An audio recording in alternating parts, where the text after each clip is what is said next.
بسم الله الرحمن الرحيم الحمد لله رب العالمين والصلاة والسلام على أشرف الأنبياء والمرسلين سيدنا محمد وعلى آله وصحبه أجمعين رب اشرح لي صدري ويسر لي أمري واحلل عقدة من لساني يفقهوا قولي அனைவருக்கும் அஸ்ஸலாமு அலைக்கும் வரஹ்மத்துல்லாஹி வபரகாத்துஹு.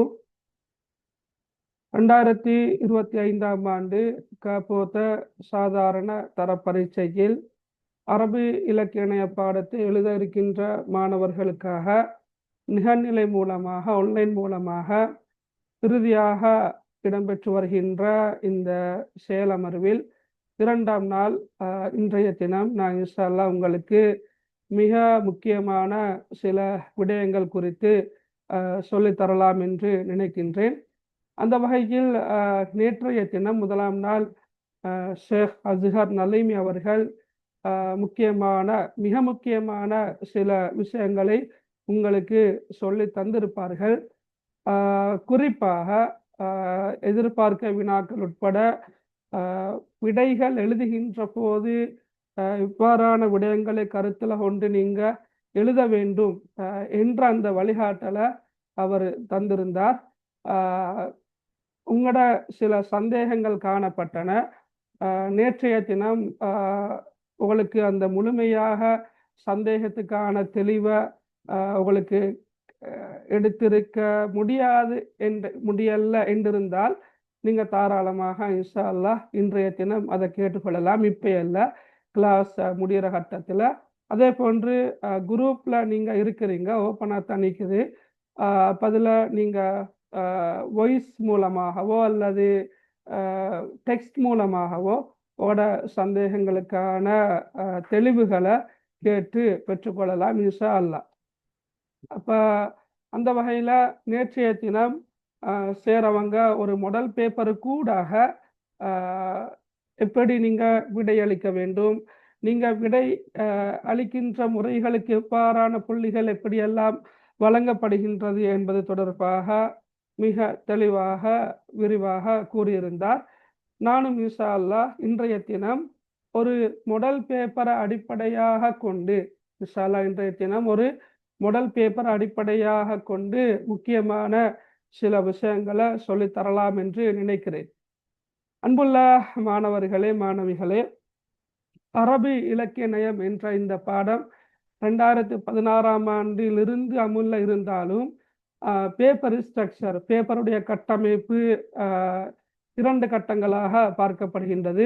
2016 இருந்து 2020 வரங்காட்டியும் ஒரு விதமாக வந்த பேப்பர் 2021 தொடக்கம் 4 வருடங்களாக இன்னொரு விதமாக வருகின்றது என்பதை நீங்கள் கட்டாயமாக புரிந்திருக்க வேண்டும்.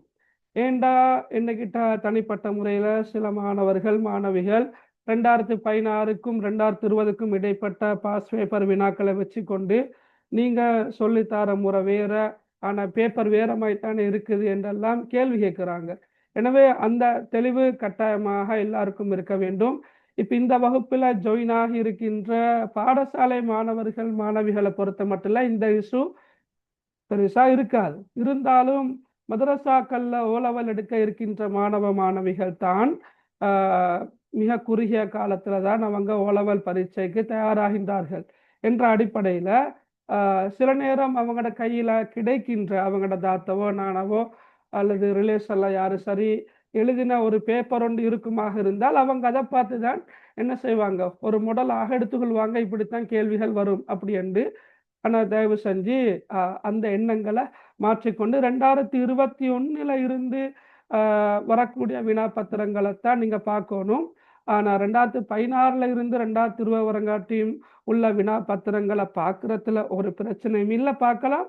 அது ஒரு மீட்டல் வினாவாக அல்லது மீட்டலுக்காக வேண்டி பயிற்சிகளை செய்து பார்ப்பதற்காக வேண்டி பார்க்கலாமே தவிர ஃபைனல் எக்ஸாமோட ஓலவல் எக்ஸாமுக்கு வரக்கூடிய பேப்பர் 2021 இருந்து வரக்கூடியதாக இருக்கும் என்பதை மாணவர்களாகிய நீங்க தயவு செய்து கருத்தில் கொள்ள வேண்டும்.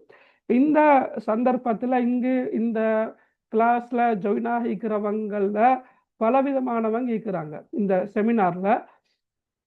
உண்டு சிலபஸை கம்ப்ளீட்டாக முடிச்சிட்டு ஸ்கூல்ல உள்ள டேர்ம் எக்ஸாம் எல்லாம் செஞ்சுட்டு ஸ்கூல்களில் நடந்த செமினார்களுக்கும் அட்டெண்ட் ஆகிட்டு அவங்க பேப்பர் மட்டும்தான் பேலன்ஸ் ஆகிக்குது கையில் கொடுக்கறது செய்கிறது ரெடியாகிக்கிறாங்க. இன்னும் ஒரு சாரார் சிலபஸை ஃபுல்லாக கவர் பண்ணுறதுக்கான சந்தர்ப்பம் கிடைத்திருக்காது. ஏன்னா அவங்களோட ஸ்கூலில் டீச்சர் இருந்திருக்க மாட்டாங்க, அல்லது டீச்சர் இருந்திருந்தால் ஒன்று ட்ரான்ஸ்ஃபர் வந்து போய்த்திருப்பாங்க, இல்லாட்டி ஒன் லீவில் இருப்பாங்க. ஏதோ பல காரணங்களால் அவங்களுக்கு ஃபுல்லாக சிலபஸை கவர் பண்ணியிருக்க முடியாமல் போனாக்களும் இருப்பாங்க. அதே நேரம் குறிப்பாக மதரசா மாணவர்கள் நிறைய இடங்கள்ல ஓலவல் மதரசாக்கள் நடக்குது. அப்போ அந்த அடிப்படையில் அந்த மாணவர்களை பொறுத்த மட்டும் சிலபஸே என்னவென்று தெரியாத மாணவர்களும் இருப்பாங்க, அப்படியும் இருக்குது. எனவே இப்போ நாங்களும் மதரசாக்களுக்கு செமினாருக்கு போகிறவன் என்ற வகையில் எங்களுக்கு நல்லா தெரியும். எனவே நான் இங்கு சொல்கின்ற சில விஷயங்கள் ஏற்கனவே உங்களுக்கு தெரியும் என்ற எண்ணத்தை நீங்கள் எடுத்துக்கொள்ளப்படாது. இன்ஷா அல்லாஹ் நான் எல்லாரையும் அனுசரித்து கொண்டு போக வேண்டிய ஒரு தேவை ஒன்று இருக்கிறதால தான் அந்த விஷயத்தை நான் ஆரம்பமாக சொல்லிக்கொள்ள விரும்புகிறேன். உண்மையிலேயே அரபிலக்கிய நயம் என்ற இந்த பாடம் இந்த தொகுதிக்குரிய ஏனைய பாடங்களோடு ஒப்பிடுகின்ற போது மிக இலகுவாக எடுக்க முடியுமான ஒரு பாடம். இப்போ நேற்று சேர் வந்து ஒரு பேப்பரை வச்சு விளங்கப்படுத்தியிருப்பார். அந்த பேப்பரில் வந்து 1 and 2 2 பேப்பர் இருக்குது. அதே போல் 1ல் வந்து கட்டாயமாக எல்லா வினாக்களுக்கும் விடையளிக்க வேண்டும் 40 புள்ளிகள், 2ல் வந்து விரும்பிய 3 வினாக்களுக்கு விடையளிக்கலாம். அப்போ அந்த அடிப்படையில் ரைட் இலகுவாக எடுக்க முடியுமான பாடம் என்ற வகையில் என்னென்ன பகுதிகளை நீங்கள் கூடுதலாக படித்தா எடுக்கலாம் என்றதை தான் நான் உங்களுக்கு சொல்லித்தரலாம் என்று நினைக்கிறேன். எனவே அன்புள்ள மாணவர்களே, இப்போ நீங்கள் 1ல் இப்போ உதாரணமாக சூறாக்கள் மொத்தமாக 14 சூறாக்கள் இருக்குது. 10 சூறாக்கள் முழுமையாக இருக்குது. 4 சூறாக்களில் தெரிவு செய்யப்பட்ட வசனங்கள் இருக்குது. இப்போ சூறாக்களை மட்டும் நீங்கள் நல்லா படித்தா அவளுக்கு 24 புள்ளிகளை எடுக்கலாம். ஏன்னா பார்ட் 1ல் 4 புள்ளிகள், பார்ட் 2ல் 20 புள்ளிகள், 24 புள்ளிகள். அப்போ சூறாக்களை மட்டும் நல்லா படிச்சுட்டு போனா. அதே போல் ஹதீஸை மட்டும் நல்லா படித்தாலும் வெறுமனே 11 ஹதீஸ்கள் தான் காணப்படுகின்றன. நேற்றும் சொன்னார் போன வருஷம் வந்த ஹதீஸ் வராது என்ற வகையில் அப்போ 2 ஹதீஸ் அங்கே இல்லா போகுது. அப்போ 9 ஹதீஸ்கள் தான் நிற்குது. அதே மாதிரி இன்னொரு முக்கியமான விஷயத்தையும் சொன்னாருன்னா கடந்த 3 வருடங்களாக வந்த ஹதீஸ் வருவதற்கான வாய்ப்பு குறைவு என்றதையும் சொன்னார். அப்போ 3 வருடங்களாக வந்த ஹதீஸ் வருவதற்கு வாய்ப்பு குறைவென்றால் அங்கே ஹதீஸே இல்லை என்று ஆகிவிடும். எனவே குறிப்பிட்ட சில சொற்பளவிலான ஹதீஸ்கள் தான் காணப்படுகின்றன. அந்த ஹதீஸுக்கும் மொத்தமாக 24. ஏண்டா பார்ட் 1ல் உவமானம் உவமேயம் பொதுத்தன், பார்ட் 1ல் உவமானம் உவமேயம் மட்டும் கேட்டு வர்றது.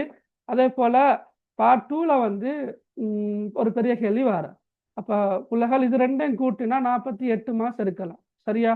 48. அப்போ சூறாக்களையும் ஹதீஸ்களையும் மட்டும் நீங்கள் நல்லா படிச்சுட்டு போனாலும் உங்களுக்கு S1 எடுத்து பாஸ் ஆகிட்டு போகலாம். எஸ் எடுக்கிறதுக்கும் நீங்கள் 35 மார்க்ஸ் எடுத்தாலும் போதும். ஏன்னா 35 36 எடுத்தாலும் போதும். அப்போ இந்த 48ல் சில வினாக்களுக்கு விடையளிக்க முடியாது போனாலும் கூட 35க்கு மேலே புள்ளிகள் எடுக்கிறது கஷ்டமாக இருக்காது. அதாவது அரபிலக்கிய நயம் 10, 11 2 அலகுகள்லையும் 2 வகுப்புலையும் காணப்படக்கூடிய சூரா ஹதீஸை மட்டும் படித்தா S1 எடுக்கலாம். இதோடு சேர்த்து நீங்கள் உதாரணமாக ஒரு கவிதை அல்லது கவிதைகள் என்ற அந்த யூனிட்டையோ அல்லது உரைநடைகள் என்ற அந்த யூனிட்டையோ மாத்திரம் படித்தாலும், இப்போ உதாரணமாக நீங்கள் கவிதைகளை மட்டும்தான் படிக்கிறீங்கன்னு வச்சுக்கொள்ளுங்களே, கவிதைகளை மட்டும் படிக்கிறீங்க, ரைட்? அப்போ பார்ட் 1ல் ஒரு கவிதையை தந்து 5 வினாக்கள் அரபு மொழியில் கேட்டுவார, அதுக்கு எப்படி விடையளிக்கணும் என்ற தெளிவை மிக அழகாக சொல்லி தந்தார். அப்போ அந்த எப்படியுமே நீங்கள் அந்த இடைவெளியை வெறுமையாக வைக்காம அந்த குறிப்பிட்ட வரியை எழுதினாலும் உங்களுக்கு புள்ளிகள் கிடைக்கும் என்ற அந்த வழிகாட்டல் கிடைச்சிருக்கும். அந்த அடிப்படையில் அரபு மொழியிலான வினாக்களுக்கு விடை எழுதுறது அவ்வளோ கஷ்டமான விஷயம் ஒன்றல்ல. அப்போ அதில் ஒரு 10 புள்ளிகள் இருக்குது கவிதை அடிப்படையாக கொண்டு வரக்கூடிய வினா. அதே போன்றுதான் பார்ட் 2ல வந்து கவிதை ஒரு பெரிய வினாவாக வருது. பார்ட் 2ல கவிதை அல்லது உரைநடை 2ல இருந்து ஒன்று கட்டாயமாக நீங்கள் செய்யணும். அது 20 மார்க்ஸுக்குள்ள கேள்வி. அப்போ 10ம் 20ம் 30. கவிதையை மட்டும் படித்தா உங்களுக்கு எத்தனை மார்க்ஸ் இருக்கலாம்? 30 மார்க்ஸ் இருக்கலாம். நான் பின்ன வந்து உரைநடையை பற்றி பேச இல்லை உதாரணமாக. ரைட். அரபிலக்கிய வரலாறை பற்றி பேச இல்லை. அரபு பழமொழிகளை பற்றி பேச இல்லை. சந்தர்ப்ப துவாக்களை பற்றி பேச இல்லை. ரைட். அரபு தமிழை பற்றி எதுவுமே நான் கதைக்க இல்லை. அப்போ நாங்கள் வந்து அரபு உரைநடை கவிதைகளை மட்டும் படித்தா அல்லது அரபு உரைநடைகளை மட்டும் படித்தாலும் எங்களுக்கு மொத்தமாக 78 புள்ளிகளை எடுக்கலாம். அப்போ 78 புள்ளிகள் என்பது எடுப்பதற்கான ஒரு புள்ளி தானே. அப்போ மிக இலகுவான முறையில் உங்களுக்கு அரபிலக்கிய பாடத்தில் எடுக்கலாம். சில நேரம் நீங்கள் யோசிப்பீங்க 78 எடுக்கலாமா, 78க்கும் 78 எடுக்கல தானே அப்படின்னு யோசிக்கலாம். நியாயம் தானே.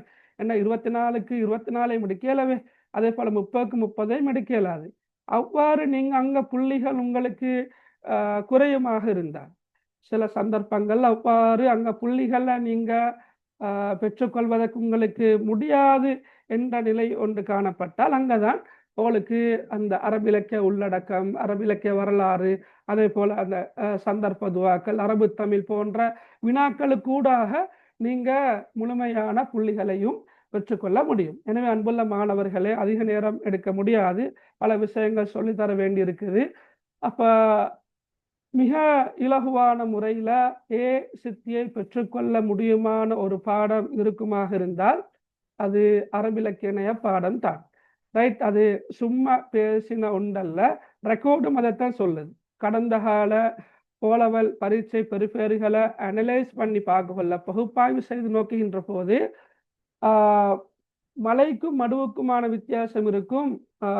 இந்த தொகுதிக்குரிய ஏனைய பாடங்களோடு கிரேட் ரிசல்ட்டை ஒப்பிடக்கொள்ள. பொதுவாக இப்போ முஸ்லீம் பாடசாலைகள் அரபிலக்கியத்தோடு தமிழ் இலக்கிய நயம், அதே போன்று சித்திரம், இந்த 2 பாடங்களை தானே எடுக்கிறது.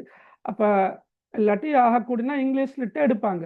அப்போ இந்த பாடங்களோடு ஒப்பிடுகின்ற போது சித்தி வீதமும் பாசாகிற வீதமும் கூட அதே நேரம் என்று வரக்கொள்ள அரபிலக்கிய பாடத்தில் டாப்ல இருக்கும். அப்போ எனவே இன்ஷா அல்லாஹ் நீங்கள் எல்லாரும் இந்த குறித்த பாடத்தில் எடுக்கணும் என்று நாங்கள் விரும்புகிறோம், துவா செய்கிறோம். ரைட். அப்போ இந்த பேப்பர் வந்து 3 மணித்தியாலங்களை கொண்ட ஒரு பேப்பர். மேலதிகமாக உங்களுக்கு 10 நிமிடங்கள் வழங்கப்படும். இன்ஷா அல்லாஹ் 10 நிமிடங்கள் வழங்கப்படும். ரைட். அப்போ 190 நிமிடங்களை கொண்ட வினா பத்திரத்தை நீங்கள் சரியாக பிளான் பண்ணி எழுதணும்.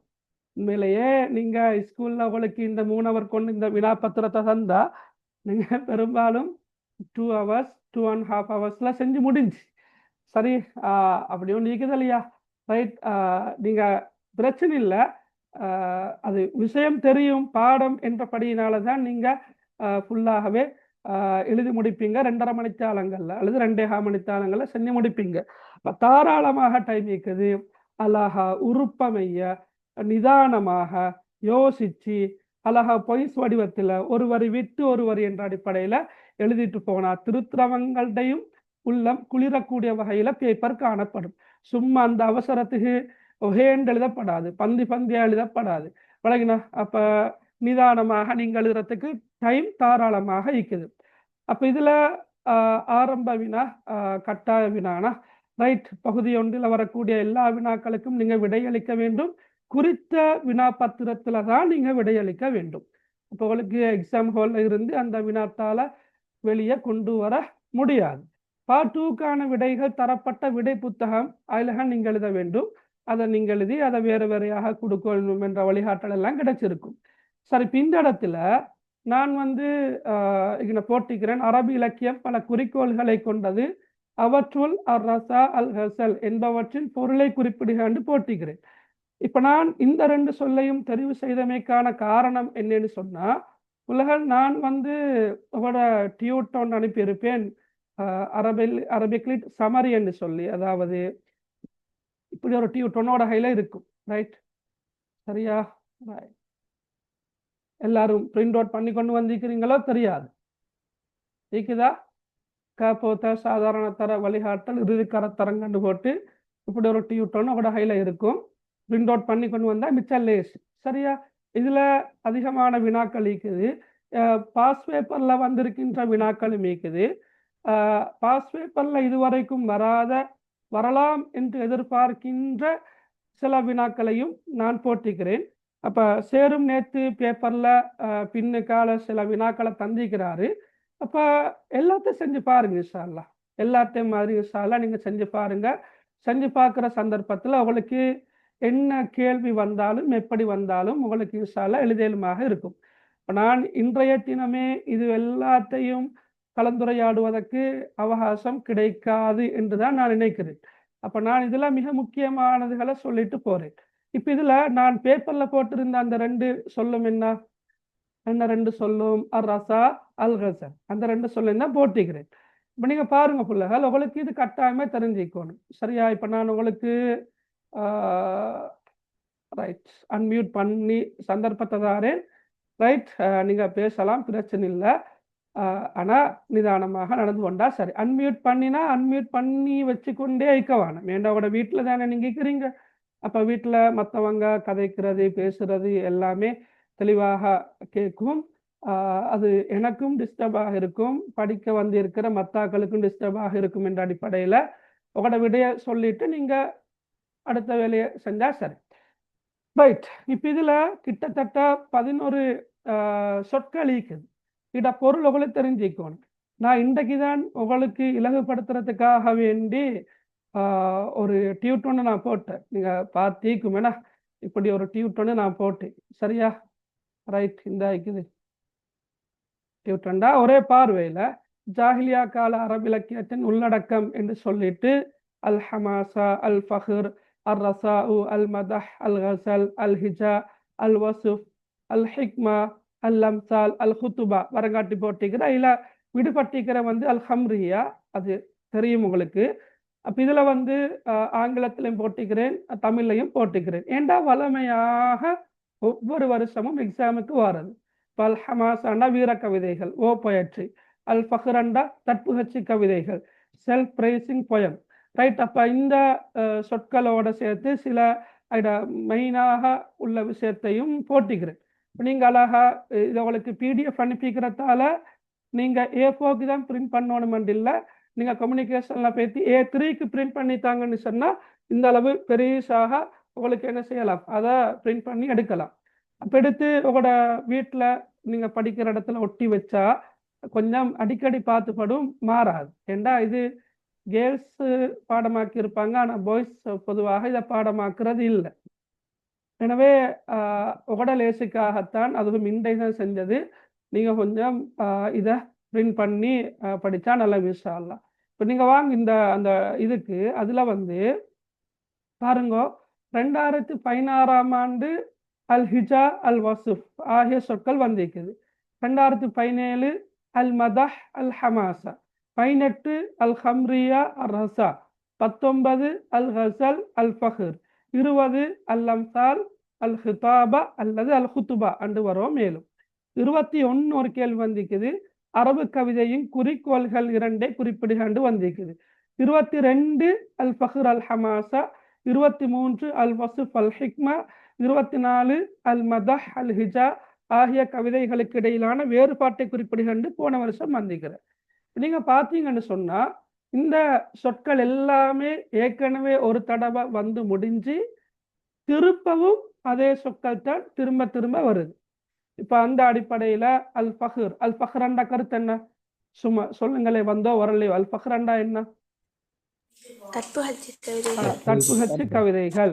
சரியா? அது 2019 22 வந்திருக்குது. அல் ஹமாசாண்டா என்ன? வீர கவிதைகள். அது 17 22 வீர கவிதைகள். ரைட். அல் மதஹண்டா என்ன?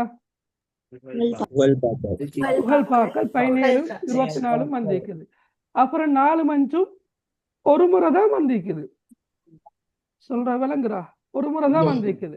ஆனா அல் ஹிஜா வந்து 16 24 வந்திக்குது. அல் ஹிஜாண்டா என்ன? வசைப்பாக்கல். அல் வஸ்பண்டா வர்ணனை பாக்கல். அது 16 23 வந்திக்குது. சரியா? அப்புறம் அல் ஹம்ரியா மதுபானம் பற்றி அல்லது போதைப் பொருள் பற்றி பாடப்பட்ட கவிதைகள். அல் ஹிக்மா ஞான உரைகள் என. அல் அம்சால் பழமொழிகள். அல் ஹிதாபா உரைகள். சரியா? ரைட். ஓகே. இப்ப இதுல பாருங்க, நீங்க அப்ப ஏற்கனவே வந்த ஒரு முறை வந்தாச்சு. அப்ப திருப்ப வந்து கொண்டிருக்குது. திருப்ப 2வது ரவுண்ட்ல 2வது சுற்றுல வராத சொற்கள் என்ன? அர் ரசா, அல் கசல், அல் ஹம்ரியா, அல் ஹிக்மா, அல் அம்சால், அல் ஹிதாபா. ரைட். அப்ப நீங்க இந்த சொற்கள் தான் வரலாம் என்றுதான் ஊகத்துல தான் நான் போட்டுக்கிறேன், எதிர்பார்க்கை தானே. சரியா? அப்ப அந்த அடிப்படையில சில நேரம் அர் ரசா, அல் கசல் அதை கேட்டு வரோம் மேலும், அல்லது அல் ஹம்ரியா, அல் ஹிக்மா, அல் அம்சால், அல் ஹிதாபா போன்ற 4 சொற்கள் இருந்து ஏதாவது 2 வரோம் மேலும். சரியா? விளங்கினா? அப்ப அர் ரசாண்டா என்ன கருத்து? அர் ரசாண்டா இரங்கட்பா. Very good. அல் கசலண்டா காதல் பாக்கல். சரியா? காதல் பாக்கல். ரைட். அப்ப பேப்பர்ல முதலாவது வினாவுக்கான விட உங்களுக்கு தெளிவாக விளங்கி இருக்கும். ரைட். ஓகே. கொஞ்சம் பாத்தீங்களா?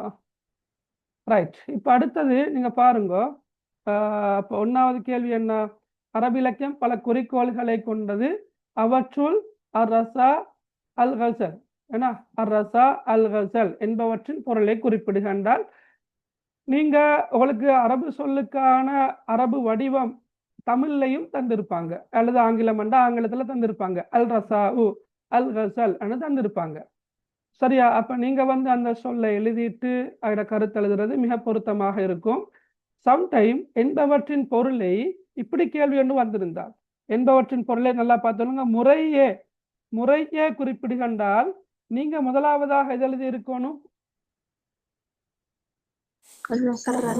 ரசா என்ற சொல்லுக்குரிய பொருளைத்தான் எழுதி இருக்கணும். அடுத்ததான் அல் கசல் என்ற சொல்லுக்குரிய பொருளை எழுதி இருக்கணும். அந்த சொற்களை கவனமாக பார்த்து கொண்டா சரி.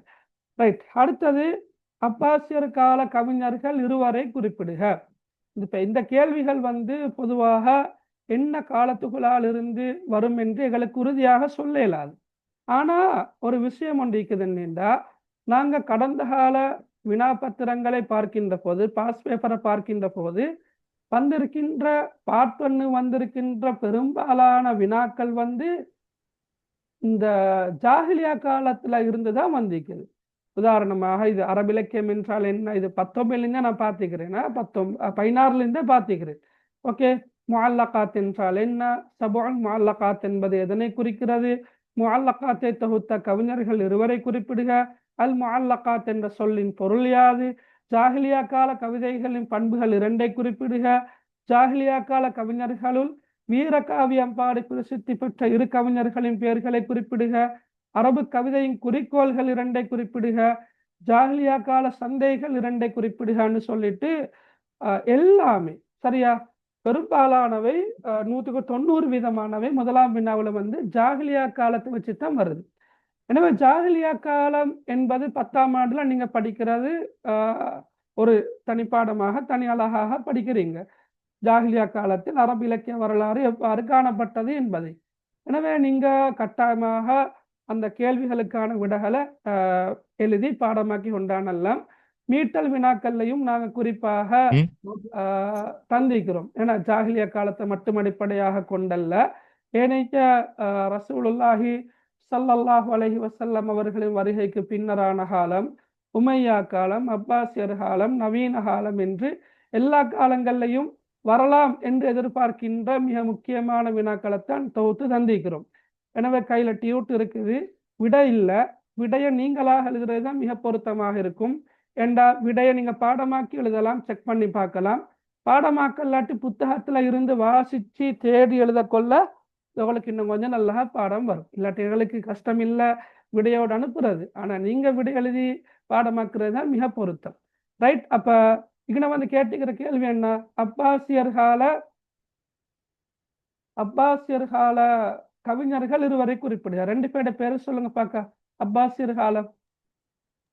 அபு நவாஸ் அபு நவாஸ், முத்தி இப்னு இயாஸ். சரியா சரியா, அபு நவாஸ், முத்தி இப்னு இயாஸ். நான் உங்களுக்கு அஹ்மத் இப்னு அஹ்னஃப் எஸ் அப்துல் இப்னு அஹ்னஃப். நான் உங்களுக்கு இன்னும் டியூட் ஒன்று அனுப்பிக்கிறேன். இப்படி அதாவது ஒரு சமரி ஒன்று மாதிரி தான். இப்ப காலம், கவிஞர்கள், விசேட அம்சங்கள். இப்ப ஜாஹிலியா காலம் கவிஞர்கள் நான் இகின 2 பேரோட பேரை டைப் பண்ணி நான் போட்டிக்கிறேன். இது அல்லாம நீங்க பாடமாக்கிக்கிறவங்களோட பேரையே நீங்கள் எழுதி கொள்ளலாம். இப்போ உதாரணமாக எல்லாருக்கும் பாடம் தான் இம்ரவுல் கைஸ். ஏண்டா அவரு லேசான பேரும் தான், முக்கியமான ஆளும் தான். இப்ப நீங்க ஒவ்வொருத்தர் ஒவ்வொரு சொன்னீங்க தானே. முத்தி இப்னு இயாஸ், வேற என்ன சொன்னீங்க? முத்தி இப்னு இயாஸோட அப்பாஸ் இப்னு அஹ்னஃப் சாரி, நான் இங்க ரைட், இங்க ஜாஹிலியா காலத்துல இருக்கிறேன். ரைட், இங்க வந்து நீங்க சொன்னீங்க. Right, okay. அப்பாசிய காலத்துல அபு நவாஸோடு முத்தி இப்னு இயாஸ், பஸ்ஸார் பின் புருதி, அப்பாஸ் இப்னு அஹ்னஃப் என்று நீங்க சொல்றீங்க தானே. அப்ப இதுல வந்து லேசான பேர் என்ன? அபு நவாஸ். அதே மாதிரி அப்பாஸ் இப்னு அஹ்னஃப் ஒருத்தர் பாடமாக்கி இருப்பாரு. பஸ்ஸார் பின் புருதி என்று இன்னொரு ஆள் பாடமாக்கி இருப்பாரு. எனவே உங்களுக்கு என்ன பேரு லேசோ அதை நீங்க எழுதி கொள்ளலாம். ரைட், அப்ப நான் இங்க ஜாஹிலியா காலத்துல வந்து இம்ரவுல் கைஸோட சேர்த்து லபீத் இப்னு ரபியாட பேரை போட்டுக்கிறேன். அல் குர்ஆன் அருளப்பட்டதன் பின்னரான காலம் என்று அந்த காலத்தை வச்சு அதுல 2 சாரா இருக்கிற. உங்களுக்கு தெரியும், முஸ்லீம்கள் ஒரு தரப்பில் இருக்கிற, காபிர்கள் இன்னொரு தரப்பில் இருக்கிற. அப்ப முஸ்லீம்கள் தரப்பில் இருக்கிற யாரு? ஹஸ்ஸான் இப்னு சாபித், காப் இப்னு மாலிக். நான் பிரக்கெட்ல சஹாபி என்று போட்டுக்கிறேன். இந்த 2 பேரும் யாருன்னு சொன்னா உங்களுக்கு தெரியும், அல் குர்ஆனை சிலாகித்து பேசிய 2 கவிஞர்கள். 2 கவிஞர்கள் தான். இந்த 2 கவிஞர்களும் இஸ்லாத்தை ஏற்றுக்கொள்ளாத, ஆனால் அல் குர்ஆனை புகழ்ந்து, அல் குர்ஆனிய வசனங்களை புகழ்ந்து பேசிய 2 பேரும். அப்ப அவங்க 2 பேரையும் எங்களுக்கு எதிரிகளாக பார்க்கலாம், இஸ்லாத்தை ஏற்றுக்கொள்ளாதவர்களாக பார்க்கலாம். அப்ப வலீத் இப்னு முகீரா, உத்பத் இப்னு ரபியா. அதே போலதான் உமையா காலத்துல 2 பேரோட பேரு அக்தல், பரஸ்தக். சரியா? அப்பாசியர் காலம் அதுதான் நீங்க சொன்னீங்க, அபு நவாஸ், பஸ்ஸார் பின் புருதி. அடுத்த இஸ்பானியால வந்து அதுல கொஞ்சம் பேரோட பேர் இருக்குது. அதுல நான் ஹலீல் இப்னு அஹ்மதையும் அபுபக்கர் முஹம்மத் துரைதையும் போட்டிக்கிறேன். சரியா? இனி வரலாம், வராமல் போகலாம், ஆனா நாங்க தெரிஞ்சு வச்சுக்கொண்டா நல்லா. நவீன காலத்துல தான் தாஹா ஹுசைன், மஹ்மூத் அக்காத் 2 பேரோட பேரும் போட்டிக்கிறேன். ஆனா நவீன காலத்துல இன்னும் சில கவிஞர்கள், இலக்கியவாதிகளுடைய பேர்கள் உங்களோட புத்தகத்துல இருக்குது. நான் ஏன் இந்த 2 பேரையும் போட்டேன்னு சொன்னால், தாஹா ஹுசைன் வந்து இலக்கியத்தை இலக்கிய கண்ணோட்டத்தில் நோக்கியவர், மஹ்மூத் அக்காத் வந்து இலக்கியத்தை இஸ்லாமிய கண்ணோட்டத்தில் நோக்கியவர். அப்ப கேள்வியாக வரலாம் தானே, இலக்கியத்தை இலக்கிய கண்ணோட்டத்திலும் இலக்கியத்தை இஸ்லாமிய கண்ணோட்டத்திலும் நோக்கிய கவிஞர்கள், நவீன கால கவிஞர்கள் அல்லது நவீன கால அரபிலக்கியவாதிகள் இருவரையும் முறையே குறிப்பிடுகன்னு சொன்னால், அப்ப அதுக்கேற்ற மாதிரி தாஹா ஹுசைன், மஹ்மூத் அக்காத்ன்னு எழுதலாம். அப்ப இதுல குறிப்பாக ஒரு சமரி ஒன்றாகத்தான் நான் செஞ்சுக்கிறேன். இந்த ஜாஹிலியா காலத்துல வந்து சந்தைகள் தெரிஞ்சுக்கணும். என்ன? உக்கால், துல்மஜாஸ், மிஜன்னா. கருப்பொருள் 3. கருப்பொருள் வேற, குறிக்கோள்கள் வேற. சரியா? கருப்பொருள் வேற, குறிக்கோள்கள் வேற. இப்ப கருப்பொருள் என்று வந்தாத்தான் பெண்கள் போர் குலப்பெருமை என்று வார. இப்ப நாங்க செமினார்கள்ல போயிட்டு கருப்பொருளை கேட்டா சொல்லுவாங்க பெண்கள் போர்க்குலப்பெருமை என்று. குறிக்கோளை கேட்டாலும் பெண்கள் போர்க்குலப்பெருமை என்று தான் சொல்றது. குறிக்கோள்ன்றது வேற. இப்ப அரபு கவிதையின் குறிக்கோள்கள் 2 குறிப்பிடுக என்று 2021 ஆண்டு கேள்வியாக வந்திருக்குது. குறிக்கோள்கள் என்று வந்தால் அங்க நீங்கள் எழுத வேண்டியது அந்த அரபு கவிதை வடிவங்கள் இருக்கிறதானே. அல் ஃபஹர், அல் ஹமாசா, அல் மதஹ், அல் ஹிஜா, அல் கசல், அர் ரசா என்கிறதானே. அதைத்தான் நீங்கள் எழுத வேண்டியது குறிக்கோள்கள்ல. சரியா? ரைட். அதே போல பிரபல்யமான கவிஞர் யாருன்னு கேட்டா இம்ரவுல் கைஸ். தொகுக்கப்பட்ட காலம் உமையா காலம். ஜாஹிலியா கால கவிதையின் பண்புகள் என்னென்று கேட்டால் சிறந்த உவமானம் பேணப்பட்டிருக்கும், மொழிச்செறிவு கொண்டதாக இருக்கும், ஓசைநயம் அழகாக இருக்கும், சூழல்ல இருந்து பெறப்பட்ட வர்ணனைகளை கொண்டிருக்கும் என்று எழுதலாம். பாதுகாக்கப்பட்ட விதம் என்ன? மனநம் மூலமாகவும் பாதுகாத்தார்கள், எழுத்துருவிலும் பாதுகாத்தார்கள். உதாரணமா முஅல்லகாத் எல்லாம் எழுதி பாதுகாக்கப்பட்டது தான். அப்ப அந்த அடிப்படையில மிக முக்கியமானது நான் கொண்டு வந்திருக்கிறேன்.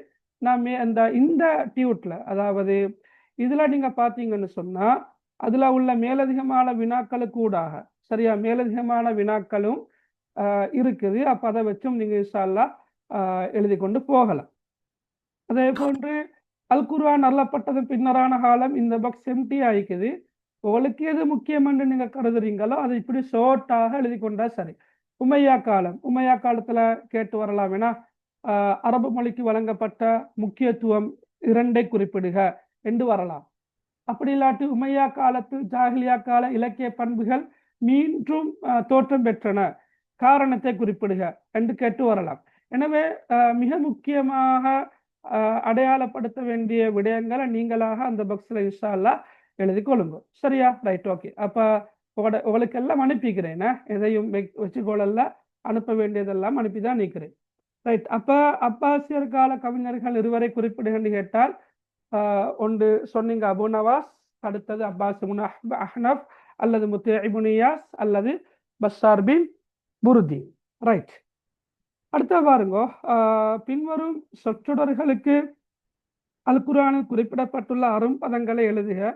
அப்ப நேற்றும் சொல்லி தந்தாரு, எழுத்து பிழை கருத்து ரீதியாக வித்தியாசப்பட்டாலும் கூட மாணவர்கள் பக்கமாக நின்று அவருக்கு இந்த சொல் தெரியும் என்பதற்காக வேண்டி புள்ளிகள் வழங்குற என்று சொல்லி தந்தாரு. உதாரணம் எல்லாம் சொல்லி வழங்கப்படுத்தினாரு. அப்ப நீங்க எழுத்து பிழை பார்க்கறில்லாட்டி உங்களுக்கு எப்படியோ நீங்க எழுத வேண்டியது மட்டும்தான். சரியா? எழுத வேண்டியது மட்டும்தான். ரைட். வீண் விரயம் செய்பவர்கள், அதே போன்று முதுமை, வானம், மலைகள். இங்க என்ன விஷயம் என்று சொன்ன புள்ளகள், இப்ப வீண் விரயம் செய்பவர்கள் என்ற அந்த சொல் வந்தால் நீங்க அது என்ன சூறால வார என்பது தெரிஞ்சுக்கணும். அப்ப உங்களுக்கு லேசி. துரதிர்ஷ்டவசமாக எப்படி சொல்றது, நீங்க எல்லாரும் சூரத்துல் ஃபீல்ல இருந்து சூரத்துல் நாஸ் வரங்காட்டியும் சின்ன வயசுலயே பாடமாக்கினத்தால பிரச்சனை ஒன்று இல்லை. 10ஆம் ஆண்டுக்குள்ள சூறாக்கள் எல்லாம் பாடும். ஆனா 11ஆம் ஆண்டுல உள்ள சூரா அபஸையோட 10 வசனங்கள், மஆரிஜுடைய 10 வசனங்கள், முத்தஸ்ஸிருடைய 10 வசனங்கள், இஸ்ராவுடைய 5 வசனங்கள், இது பாடம் இல்லை. சரியா? பாடம் இல்லைன்றது பாடமாக்க இல்லைன்றுதான் அர்த்தம். நீங்க அது வேணுமண்டே பாடமாக்கல் என்றதை விட வேலை பழு, படிக்கிற, பிசி, டியூஷன் போற வாரன்னு தான் பாடமாக்கல். அது ஆனா பாடமாக்கி இருக்கணும். உண்மையிலேயே இப்ப ஏனைய பாடங்கள்லையும் பாடமாக்கி எழுத வேண்டிய நிறைய விஷயங்கள் இருக்குது. ரைட். அதே போலதான் அரபிலக்கிய பாடத்திலையும் பாடமாக்கி எழுத வேண்டிய விஷயங்களை பாடமாக்கி தான் எழுத வேண்டியது. இப்ப இந்த சொற்களுக்கான பொருளை எழுதுங்கன்னு சொன்னா நீங்க பாடமாக்காம எழுத இயலாது. அதை கட்டாயமாக நீங்க பாடமாக்கி தான் எழுத வேண்டியது. சரி. அப்ப நான் என்ன சொல்ல வாரேன்னு சொன்னா, இப்ப உதாரணமாக வீண் விரயம் செய்பவர்கள் என்ன சூறால வார, என்ன நீங்க படிச்சிக்கிறதுல என்ன சூறால வார? இஸ்ரா. ரைட். இதா அரமாக்ஸுக்குள்ள கேள்விதான். சரியா? ஆனா இப்ப ஒரு ஆள் வந்து இப்ப என்ன செஞ்சுக்கிறாருன்னு சொன்னா பாடமாக்கிக்கிறாருன்னு வச்சுக்கொள்ளுங்களே. திடீரென்று வராது. அப்ப அவர் என்ன செய்யணும்? கொஞ்சம் ஓதி பார்க்கணும். வகல்லா ரப்புக அல்லா தஅபுது இல்லா இய்யாஹு வபில் வாலிதைனி இஹ்சானா இம்மா யபுலுகன்ன இந்தகல் கிபர அஹதுஹுமா என்று ஓதி பார்த்த பிறகு கடைசியாக இன்னல் முபத்திரீன கானு இஹ்வான ஷயாத்தீன் என்று ஓதுவார். முபத்திரீன் என்ற சொல் என்ன? வீண்விரயம் செய்பவர்கள். அப்ப திடீரென்று வர, இப்ப நான் சும்மா சொல்றேன்னு, இப்ப குறைஸ்ல வார ஒரு சொல் உண்டு, அச்சம் என்ற சொல் உண்டு வார்.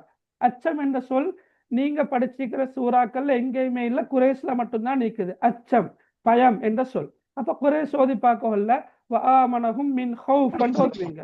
அப்ப ஹௌஃப் என்ற சொல் உங்களுக்கு பரிச்சயம். ஹௌஃப் என்ற சொல்ல நீங்க ஏற்கனவே பரிச்சயமான ஒரு சொல்லோட தொடர்பு படுத்திதான் படிக்க வேண்டும். உதாரணமாக சலாத்துல் ஹௌஃப், சலாத் தொழுகை, சலாத்துல் ஹாஜா தேவை நிறைவேற்ற தொழும் தொழுகை, அதே போல சலாத்துல் இஸ்திஸ்கா மழை வேண்டி தொழும் தொழுகை, சலாத்துல் இஸ்திகாரா நன்மை நாடி தொழும் தொழுகை, சலாத்துல் குசூஃபைன், அப்படி என்று பல வகையான தொழுகைகள் இருக்குது. அப்ப சலாத்துல் ஹவுஃப். அப்ப ஹவுஃப் என்ற சொல் அப்போ ஓதி பார்க்கல அந்த சொல் ரைட் இந்த சொல் தான் பயத்தை குறிக்குதுன்னு ஞாபகம் வரும். அப்ப கிட்டத்தட்ட 32 சொற்கள் வந்திருப்பதாக நேற்று சொன்னாருன்னா ஒவ்வொரு வருஷமும் 8 சொல்வார் என்றால் 8 தர 4 32 சொற்கள் வந்திருக்குது. பெரும்பாலும் ஏற்கனவே வந்த சொல் திரும்ப வந்தது இல்லை. ஆனா ஒரு சில சொற்கள் வந்தும் இருக்குது இல்லைன்றதெல்லாம் நான் காட்டுறேன் அதையும். எனவே நீங்க ஏனைய சொற்களையாவது கட்டாயமாக பார்த்து கொண்டு போறதுதான் நல்லது. இங்க தரப்பட்டிருக்கின்ற இந்த சொற்கள் தான் வரும் என்றது அல்ல. வந்தா இனி நல்லம், வரலாற்றையும் ஏனைய சொற்கள் வந்தாலும் எளிதலுமாக இருக்கணும்.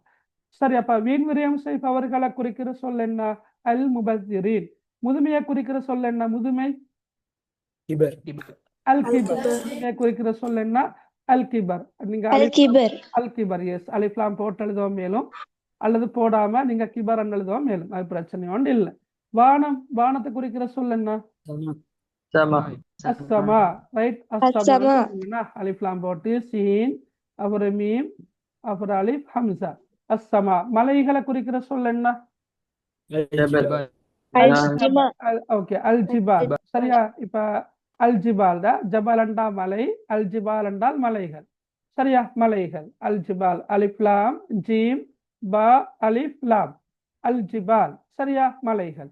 ஓகே, அப்ப குறித்த சொற்களை நீங்க கட்டாயமா பாடமாக்கி கொள்ளுங்க.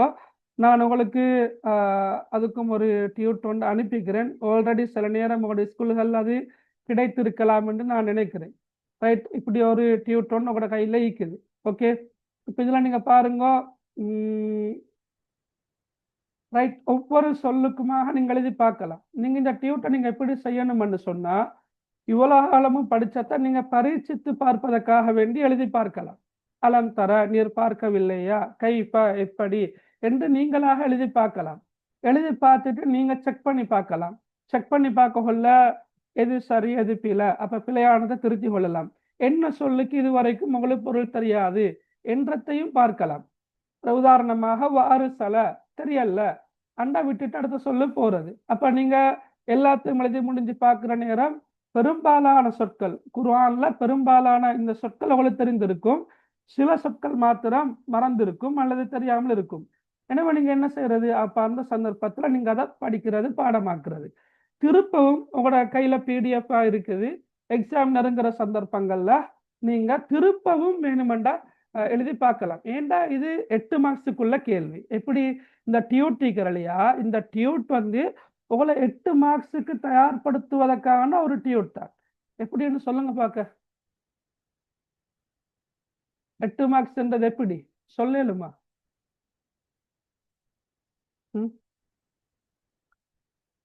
8 மார்க்ஸ் 4 மார்க்ஸ் அல்ல, 8 மார்க்ஸ். ஏண்டா பார்ட் 1ல பார்ட் 2லயும் மாறலையா? பார்ட் 1ல 4 மார்க்ஸுக்குள்ள கேள்வி ஒன்று இருக்குது, சொற்களும் பொருள் எழுதுறது. பார்ட் 2ல மேலுள்ள சூறாவை விளக்குகாண்டோ, மேலுள்ள சூறாவின் ஆரம்ப 5 வசனங்களை மொழிபெயர்க்குகாண்டோ வந்தால் உங்களுக்கு அந்த சூறாவை தருவாங்க தானே. எனவே ஒவ்வொரு சொல்லுக்குமான பொருள் தெரியுமாக இருந்தால் அழகாக எழுதலாம் மொழிபெயர்ப்ப. அப்ப இந்த டியூட்டையும் நீங்க இன்ஷா அல்லாஹ் கட்டாயமாக செஞ்சு பாருங்க. சரியா? அதுல புல் சூறாவும் இருக்குது, முழுமையாகவே இருக்குது. ரைட், புல் சூறா கலண்டா எல்லாமே இருக்குது. அழகுனா இப்ப சூரத்துல் ஃபீல், சூரத்துல் மாஉன், குரைஷ், கௌசர் எழுது எல்லாமே இருக்குது. அப்ப இதுல நான் சொல்ல வர்றது என்னன்னா, ஏற்கனவே இப்போ உதாரணமாக கைதகும் என்ற சொல் 2024ஆம் ஆண்டு போன வருஷமும் வந்திருக்குது. 2022ஆம் ஆண்டு தமிழ்ல தந்து அட பொருள் கேட்டு வந்திருக்குது. அவர்களுடைய சூழ்ச்சி என்று தந்து வந்திருக்குது. அப்ப ஒரு பெரும்பாலும் வராது வந்த சொல்லுண்டு.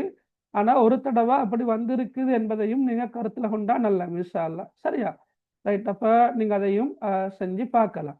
ரைட், அடுத்து நீங்க பாருங்க இதுல ரைட் வினாபத்திரத்துல. ரைட், அப்ப அந்த 4 சொற்களும் ஓகே தானே. அதே போல இந்த சொற்கள் அஹதுஹுமா, ஃபதஹிர், அல் யதீம், ஹாசித். அஹதுஹுமா கருத்து என்ன? அஹதுஹுமா அவர்கள் இருவரில் ஒருவர்.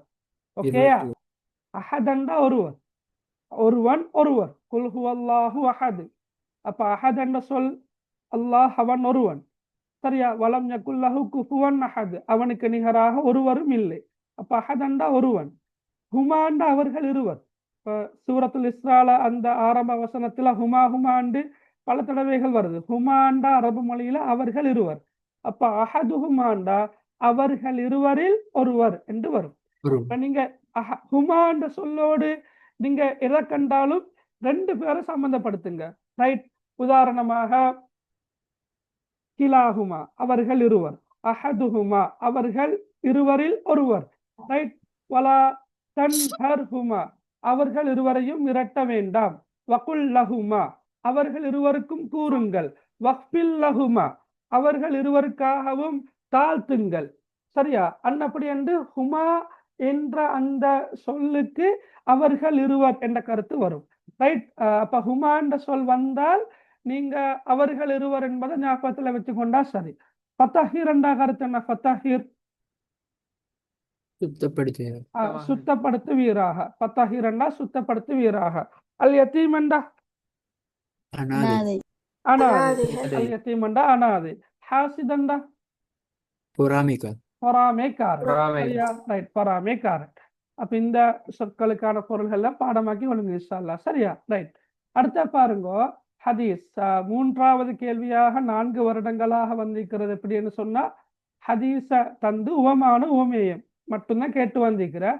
வேண்ட வினாபத்திரத்துல நான் உவமான உவமேயத்தை ஒரு கேள்வியாக போட்டுட்டு பி கேள்வியாக ஹதீஸ் என்றால் என்னன்னு போட்டிருக்கிறேன். ஓகே, வர மேலும் வராமல் போக மேலும் அது பிரச்சனை இல்லை. உவமான உவமேயம் கேட்டா தெளிவாக எழுதலுமா இருந்தா சரி. இதுல நீங்க உங்களுக்கு நான் இப்படி ஒரு சார்ட் ஒன்று அனுப்பிக்கிறேன். சரியா, நான் அனுப்புகிற சந்தர்ப்பத்தில் இந்தோட ஒரு கீக்கல்ல. சரியா, நான் அனுப்புகிற சந்தர்ப்பத்தில் உங்களோட புத்தகத்தில் இருக்கிற ஹதீஸ் ஓடுறது தான் இருந்துச்சு. ரைட். முதலாவது கபுரத் ஹியானா, 2வது அல்பிர் ஹுஸ்னுல் ஹுலுக் தான் இருந்துச்சு. இப்போ நான் அனுப்பின பிறகுக்கு இப்போ இந்த 7 மணி பிறகுதான் ஒழுங்குபடுத்தின 2021ஆம் ஆண்டு என்ன ஹதீஸ் 22 எண்ணத்தை, 23 எண்ணத்தை, 24 எண்ணத்தை என்று சொல்லி போட்டு தந்திக்கிறேன். சரியா, ரைட். நான் திருப்ப அனுப்புறேன், பிரச்சனை ஒன்றும் இல்லை. ரைட். இதுல நீங்க பாருங்க, இப்ப 21ஆம் ஆண்டு ஹதீஸ் என்ன? அஸ்ஸியாமு ஜுன்னத்துன் மாலம் யஹ்ரிக்குஹா. இந்த ஹதீஸ் தானே இருக்குது பார்ட் 1 பார்ட் 2. சரியா, முதலாவது இருக்கிற பார்ட் 1ல, 2வது இருக்கிற பார்ட் 2ல. சரியா, அதே போல 22ஆம் ஆண்டு ஜலீசு சு வந்துருந்துச்சு. ஜலீசு சூல ஜலீசு சாலிஹா, இங்க ஜலீசு சாலிஹ் வரும். ரைட்.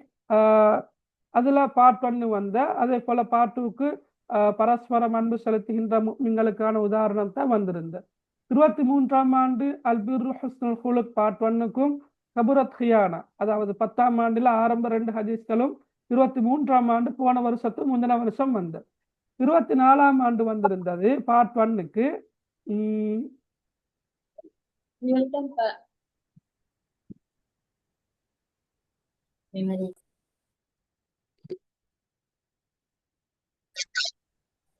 ரைட். நான் கொஞ்சம் பார்க்கிறேன், கொஞ்சம் மாறிப்பட்ட மாதிரி. ரைட். 24ஆம் ஆண்டு வந்தது போன வருஷம் பார்ட் 1க்கு. சரியா, நல்ல நண்பனுக்கான உதாரணம். ரைட். நல்ல நண்பனுக்கான உதாரணமும் அதே போல கப்பல்ல பயணம் செய்யற கூட்டத்தாருக்கான அந்த உதாரணம் தான் வந்திருந்தேன். அப்ப நாங்க இப்ப பார்க்கிற 21, 22, 23, 24 இந்த 4 வருடங்கள்லையும் போன வருஷம் அந்த ஹதீஸ் வராது இல்லையா, பெரும்பாலும் வராது. ஆனா போன வருஷம் பார்ட் 1க்கு வந்திருந்தது. எப்படின்னு சொன்னா அந்த நல்ல நண்பனுக்கான உதாரணம், கெட்ட நண்பனுக்கான உதாரணம் 2 சேர்த்து தானே ஒரு ஹதீஸ் வந்திருந்த. நல்ல நண்பனுக்கான உதாரணத்தை மட்டும் தந்து, அதாவது ஜலீசு சாலிஹ் அதை மட்டும் தந்து, நல்ல நண்பனுக்கான உதாரணத்தை மட்டும் தந்து அதுல காணப்படக்கூடிய உவமானம் உவமையெல்லாம் கேட்டு வந்த பார்ட் 2க்கு. எனவே பேப்பர்ல நான் போட்டுக்கிறேன் என்ன, கெட்ட நண்பனுக்கான உதாரணத்தை நான் போட்டிக்கிறேன் பேப்பர்ல. போன வருஷம் அது மட்டும் வந்ததால சில நேரம் இந்த வருஷம் கெட்ட நண்பனுக்கான உதாரணம், மோசமான நண்பனுக்கான உதாரணம் வரலாம் என்ற அடிப்படையில நான் பேப்பர்ல, மாடல் பேப்பர்ல போட்டிக்கிறேன். சரியா, அப்படி இல்லாட்டி நேற்று சேரும் சொன்னாரு இந்த ஹதீஸ்கள் வர இல்லை இன்னும். சரியா யா குலாம் இதுவரைக்கும் எக்ஸாமுக்கு வந்ததே இல்லை. ரைட். அதே போல நேற்று பார்ட் 2ல சேர்த்த பார்ட் 2 பேப்பர்ல வந்து இந்த ஒரு ஆற்றில தினமும் 5 தடவைகள் குளிக்கின்ற அது ஹதீஸாக வந்திருந்த. பார்ட் 1ல இன்னல்லதி லைஸ ஃபீ ஜௌஃபிஹி வந்திருந்த. ரைட். அப்ப அதே போல சரியா இந்த ஹதீஸ் அப்ப இந்த ஹதீஸ்களுக்குள்ளால் இருந்துதான் சில நேரம் என்ன செய்யலாம், கேள்வி வரலாம். ஓகேயா ரைட். அப்ப கொஞ்சம் ஞாபகத்தில் வச்சுக்கோங்க. ஏற்கனவே இப்ப வந்த ஹதீஸ் ஒன்று வருமாக இருந்தால் 21ஆம் ஆண்டு வந்த ஹதீஸையும் எதிர்பாருங்க. ஏண்டா அது 4ஆம் வருஷம் தானே. இப்ப போன வருஷம் வந்தது வராது, அது இன்ஷால்லா சுவராக சொல்லலாம்.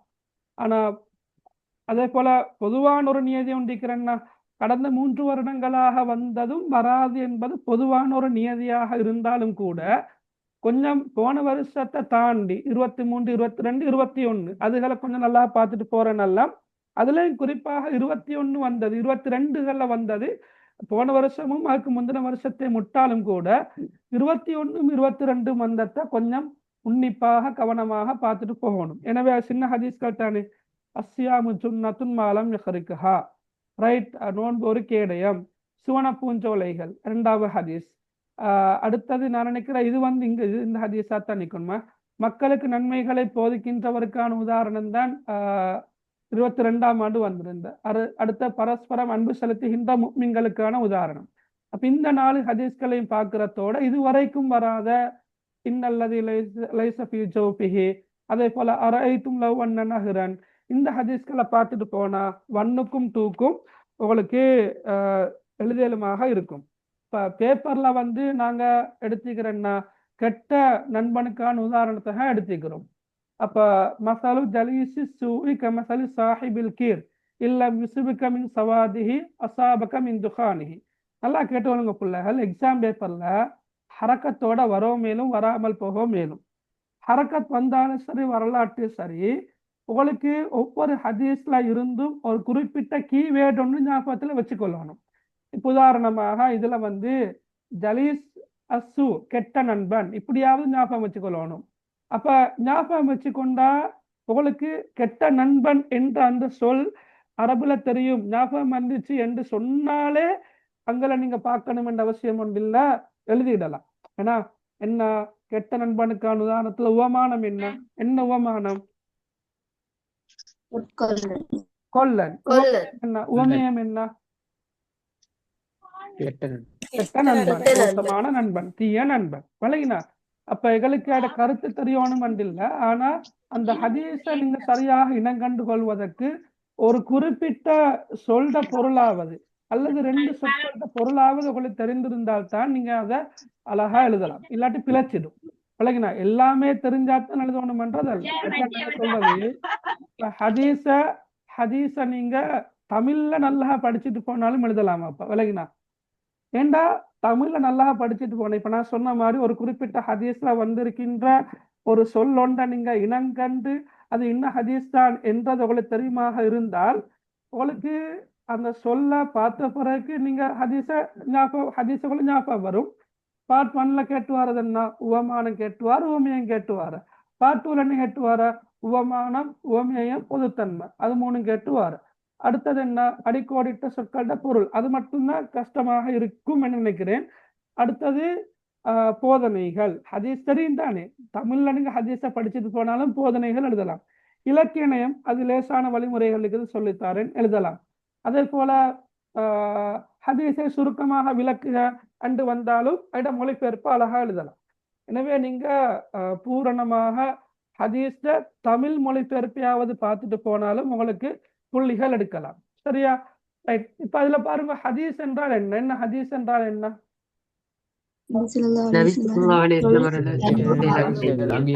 அது இஸ்லாம் பாடத்துல வாருது. நபி ஸல்லல்லாஹு அலைஹி வஸல்லம் அவர்களின் சொல் செயல் அங்கீகாரம் ஹதீஸ் என்று அழைக்கப்படும். சரியா? ரைட். அப்ப உங்களோட கையில இருக்கின்ற இந்த டியூட்டை கொஞ்சம் பாருங்க இன்ஷா அல்லாஹ். உங்களோட பாசை பறிக்கிறேன்னு சொன்னா நீங்க அதை ஒழுங்குபடுத்தி பார்க்க மேலும். நபி ஸல்லல்லாஹு அலைஹி வஸல்லம் அவர்களின் சொல் செயல் அங்கீகாரம் ஹதீஸ் எனப்படும். Yes, okay, right. அப்ப ஹதீஸ் என்றா அதுதானே? சரி, ஓகே. அப்ப நீங்க இந்த டியூட்டை கட்டாயமாக பாருங்க. ஏண்டா இதுவும் கூட 8 மார்க்ஸுக்கு உங்களை தயார்படுத்துவதற்காக தயாரிக்கப்பட்ட ஒரு டியூட்டன்னு நீங்க பார்த்துக்கொண்டா சரி. அட்டவணை உண்டு. இந்த பார்ட் 1லையும் 4 மார்க்ஸுக்கு கேள்வி வர உவமான உவமேயம், பார்ட் 2லையும் வந்து உவமானம் உவமேயம் பொதுத்தன்மை என்று ஒரு கேள்வியாக வரும். எனவே நீங்க இதை நல்லா இதையும் நீங்க என்ன செய்யலாம், A3க்கு பிரிண்ட் பண்ணி ஒட்டி வைக்கலாம். ஏன்னா அடிக்கடி காணக்கொள்ள உங்களுக்கு பாடம் வரும் இன்ஷா அல்லாஹ். சரியா? ரைட். அடுத்த பாருங்க இதுல. ரைட். சரி, சந்தர்ப்ப துவாக்கள். சரியா? சந்தர்ப்ப துவாக்கள் 30 துவாக்கள் இருக்குது. பெரிய துவாக்களும் சில துவாக்கள் இருக்குது. உதாரணமாக ஜனாசா தொழுகையில 3ஆம் தக்பீரை பின்னோதக்கூடிய துவா, அதே போல குனூத், அல்லாஹ் மஹ்தினி ஃபீமன் ஹதைத், இதுவல்லாம சில துவாக்கள் இருக்குது ஓரளவு பெருசு. அல்லாஹும்ம பாஇத் பைனி வ பைன ஹதாயாய, அல்லாஹும்ம அஸ்லிஹ் லி தீனி அல்லதி ஹுவ இஸ்மத்து அம்ரி. அதே போல பள்ளிக்கு செல்லும் போது அல்லாஹும்ம ஜஅல் ஃபீ கல்பி நூரா என்ற அந்த துவா. அதே போன்று கபறுகளை தரிசிக்கும் போது அஸ்ஸலாமு அலைக்கும் தார கௌமி முஃமினீன் என்ற அந்த துவா.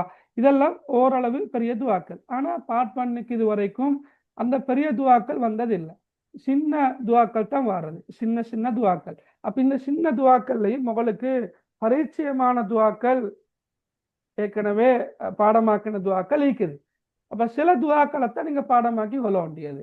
சரியா? அப்ப அந்த அடிப்படையில நான் நினைக்கிறேன் உங்களோட டியூட்ல வந்து ரைட் நீங்க பார்க்கலாம். ரைட், டியூட்லேயே கொண்டு வந்திருக்கிறேன் சந்தர்ப்ப துவாக்களை. ரைட், அதுல அந்த பெரிய துவாக்களை நான் எடுத்துட்டேன். அதாவது ஜனாசா தொழுகையில 3ஆம் தக்பீர் பின்னோதக்கூடிய துவாவையும் அதே போன்று குனூத்துடைய துவாவையும் நான் இதிலிருந்து எடுத்த பக்கம் கூட போற என்ற காரணத்தினால எது முக்கியம் என்று கருதிக்கிறேனோ அந்த துவாக்களை தான் போட்டிக்கிறேன். அப்ப நீங்க இத அழகா புத்தகத்தை பார்த்து காப்பி பண்ணாம நீங்க ட்ரை பண்ணீங்க நீங்களாக செய்யறதுக்கு. நீங்க உங்களை மதிப்பீடு செஞ்சு கொண்டா சரி. இப்ப சௌவதக்கல்லாஹு அங்களை தெரியலாட்டி தெரியதான் மார்க்ஸ் இல்லை, அவ்வளவுதான். வகஃபர தன்பக்க வயசரலக்க அங்களை சொல் தெரியலாட்டி தெரியதான். அப்ப நீங்க தான் என்ன செய்யணும், சம்டைம் இந்த கேள்வி வந்தால் என்ற அந்த எண்ணத்தோடு பாடமாக்கணும். விளங்கி நான் சொல்றது. அப்ப இங்க அத்தக்குவாண்டு வரும், இங்க அல் ஹைர் என்ற சொல் வரும்.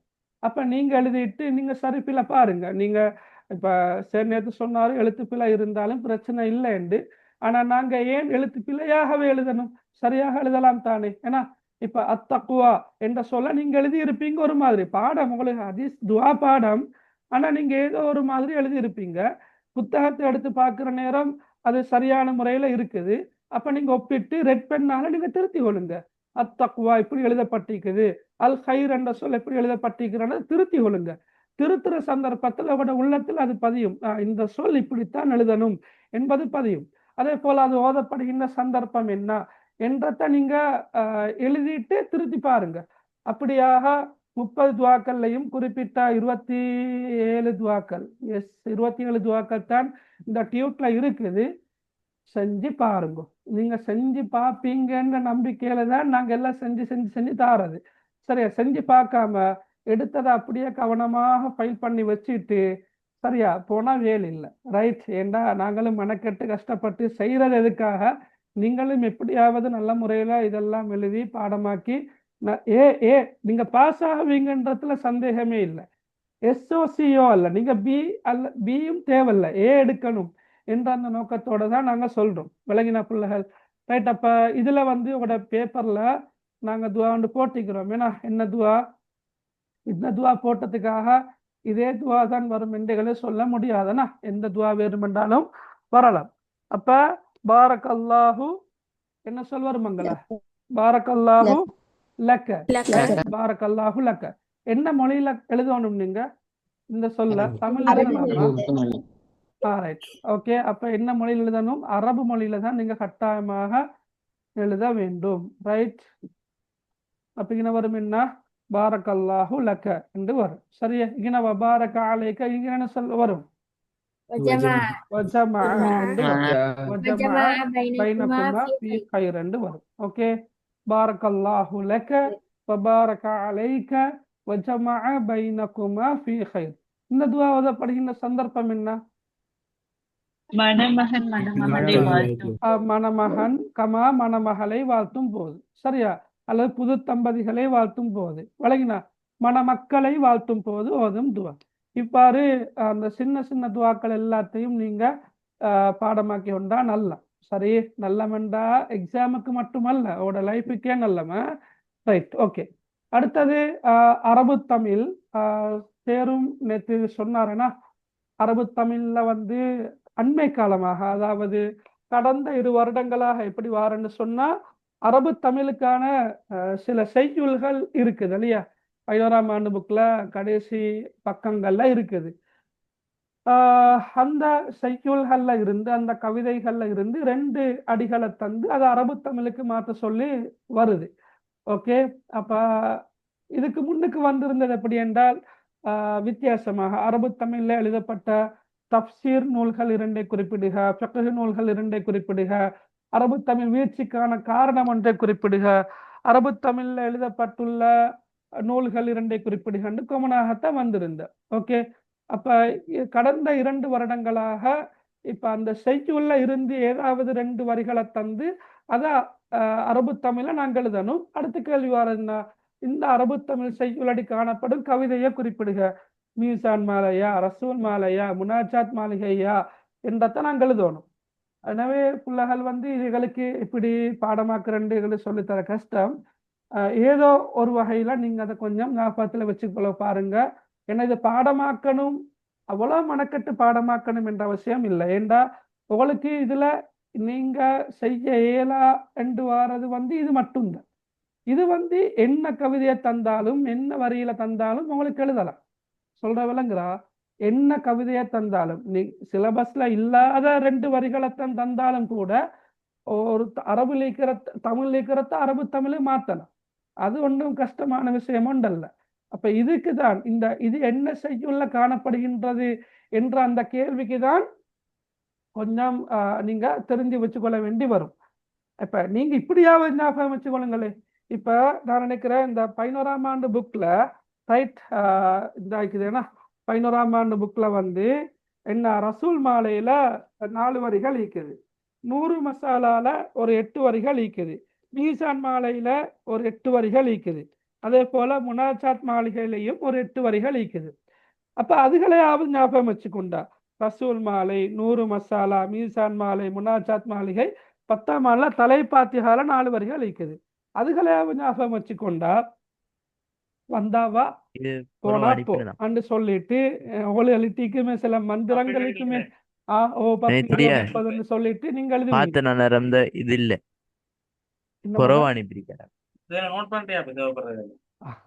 சரி, ரைட், ஓகே. அப்ப நீங்க அதுகளையாவது கொஞ்சம் ஞாபகம் வச்சுக்கொள்ள பாருங்க. என்னத்தை உதாரணமா இருக்குது? ரசூல் மாலை, 100 மசாலா, மீசான் மாலை, முனாஜாத் மாளிகை, தலைப்பாத்தியா. அப்ப அதுல இருந்தாவது உங்களுக்கு என்ன செய்யலாம், எழுதலாம் இன்ஷா அல்லாஹ். சரியா? ரைட். அப்ப அல்லது உங்களுக்கு ஞாபகம் வச்சுக்கொள்ளலாம் என்று நீங்க கருதுறீங்க அப்படி என்று சொன்னால் ஞாபகம் வச்சுக்கொள்ளுங்க.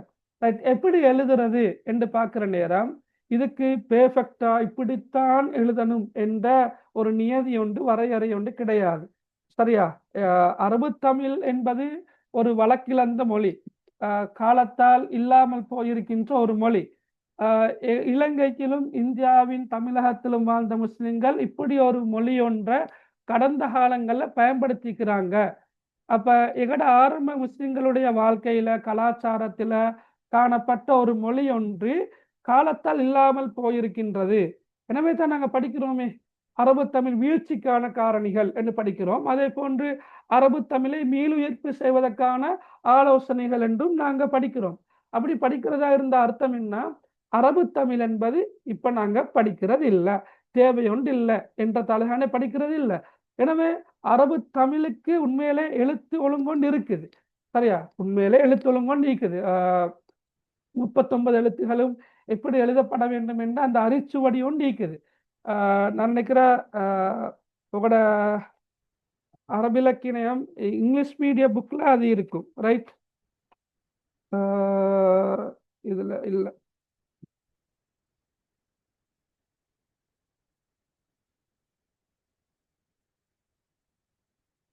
எஸ். ஓகே. இங்கிலீஷ் மீடியமுக்கு 10 இல்லாட்டி 11ஆம் ஆண்டு புக்கில் அந்த அரிச்சுவடி காணப்படும். ஆனால் அந்த அரிச்சுவடியை பின்பற்றி தான் நீங்கள் எழுதணும் என்ற எந்த அவசியமும் இல்லை. எப்படியோ நீங்கள் வந்து என்ன அதை எழுதினா சரி அரபால. இப்ப பூவாருலகம் என்ற சொல்ல எப்படி எழுதலாம்? உலகளோட மைக்க அன்மியூட் பண்ணிட்டு நீங்க சத்தம் போட வாங்க. சரியா? ரைட். ஓகே. இப்ப நீங்க பாருங்க, பூவார் உலகம். ரைட். அதை நீங்க ஒத்தர் எழுதலாம், பாவை போட்டு எழுதலாம், இன்னொத்தர் பாவை போட்டு எழுதலாம். சரியா? அது ரெண்டும் சரிதான். இப்ப பூ என்று எழுதியிருந்தாலும் சரி, அப்படி இல்லாட்டி பூ என்று எழுதியிருந்தாலும் சரி. பூ அப்புறம் ரா பூவா. சரியா? எப்படி? பூ வா ரு ல க இம். நான் கேஃப போட்டுக்கிறேன். இன்னொரு ஆள் என்ன செய்வாரு? ஹாவை போடுவாரு. பூவாருலகம் என்று போடுவாரு. இன்னொரு ஆள் ஹாவை போடுவாரு. பூவாருலகம் என்று போடுவாரு. எல்லாமே சரிதான், பிரச்சனையே இல்லை. விளங்கினா உங்களுக்கு? அதே போல புனைக்கும். இப்ப புனைக்கும் என்ற சொல்லில நான் இப்படி எழுதினால், புனைக்கும் என்று எழுதினால், இன்னொருத்தர் எழுதுவார் எப்படி? புனைக்கும் என்று யாவை போட்டு எழுதுவாரு, புனைக்கும் என்று எழுதுவாரு. ஒவ்வொரு எழுத்தை கூட்டி கூட்டி எழுதுறாரு. அவ்வளவுதான். வல்லோனை. இப்ப வல் வ இல் லோ லோ என்ற சொல் தமிழ்ல இருந்தாலும் அரபில் அப்படி ஒரு எழுத்தொண்டு அமைப்புல இல்லை. எனவே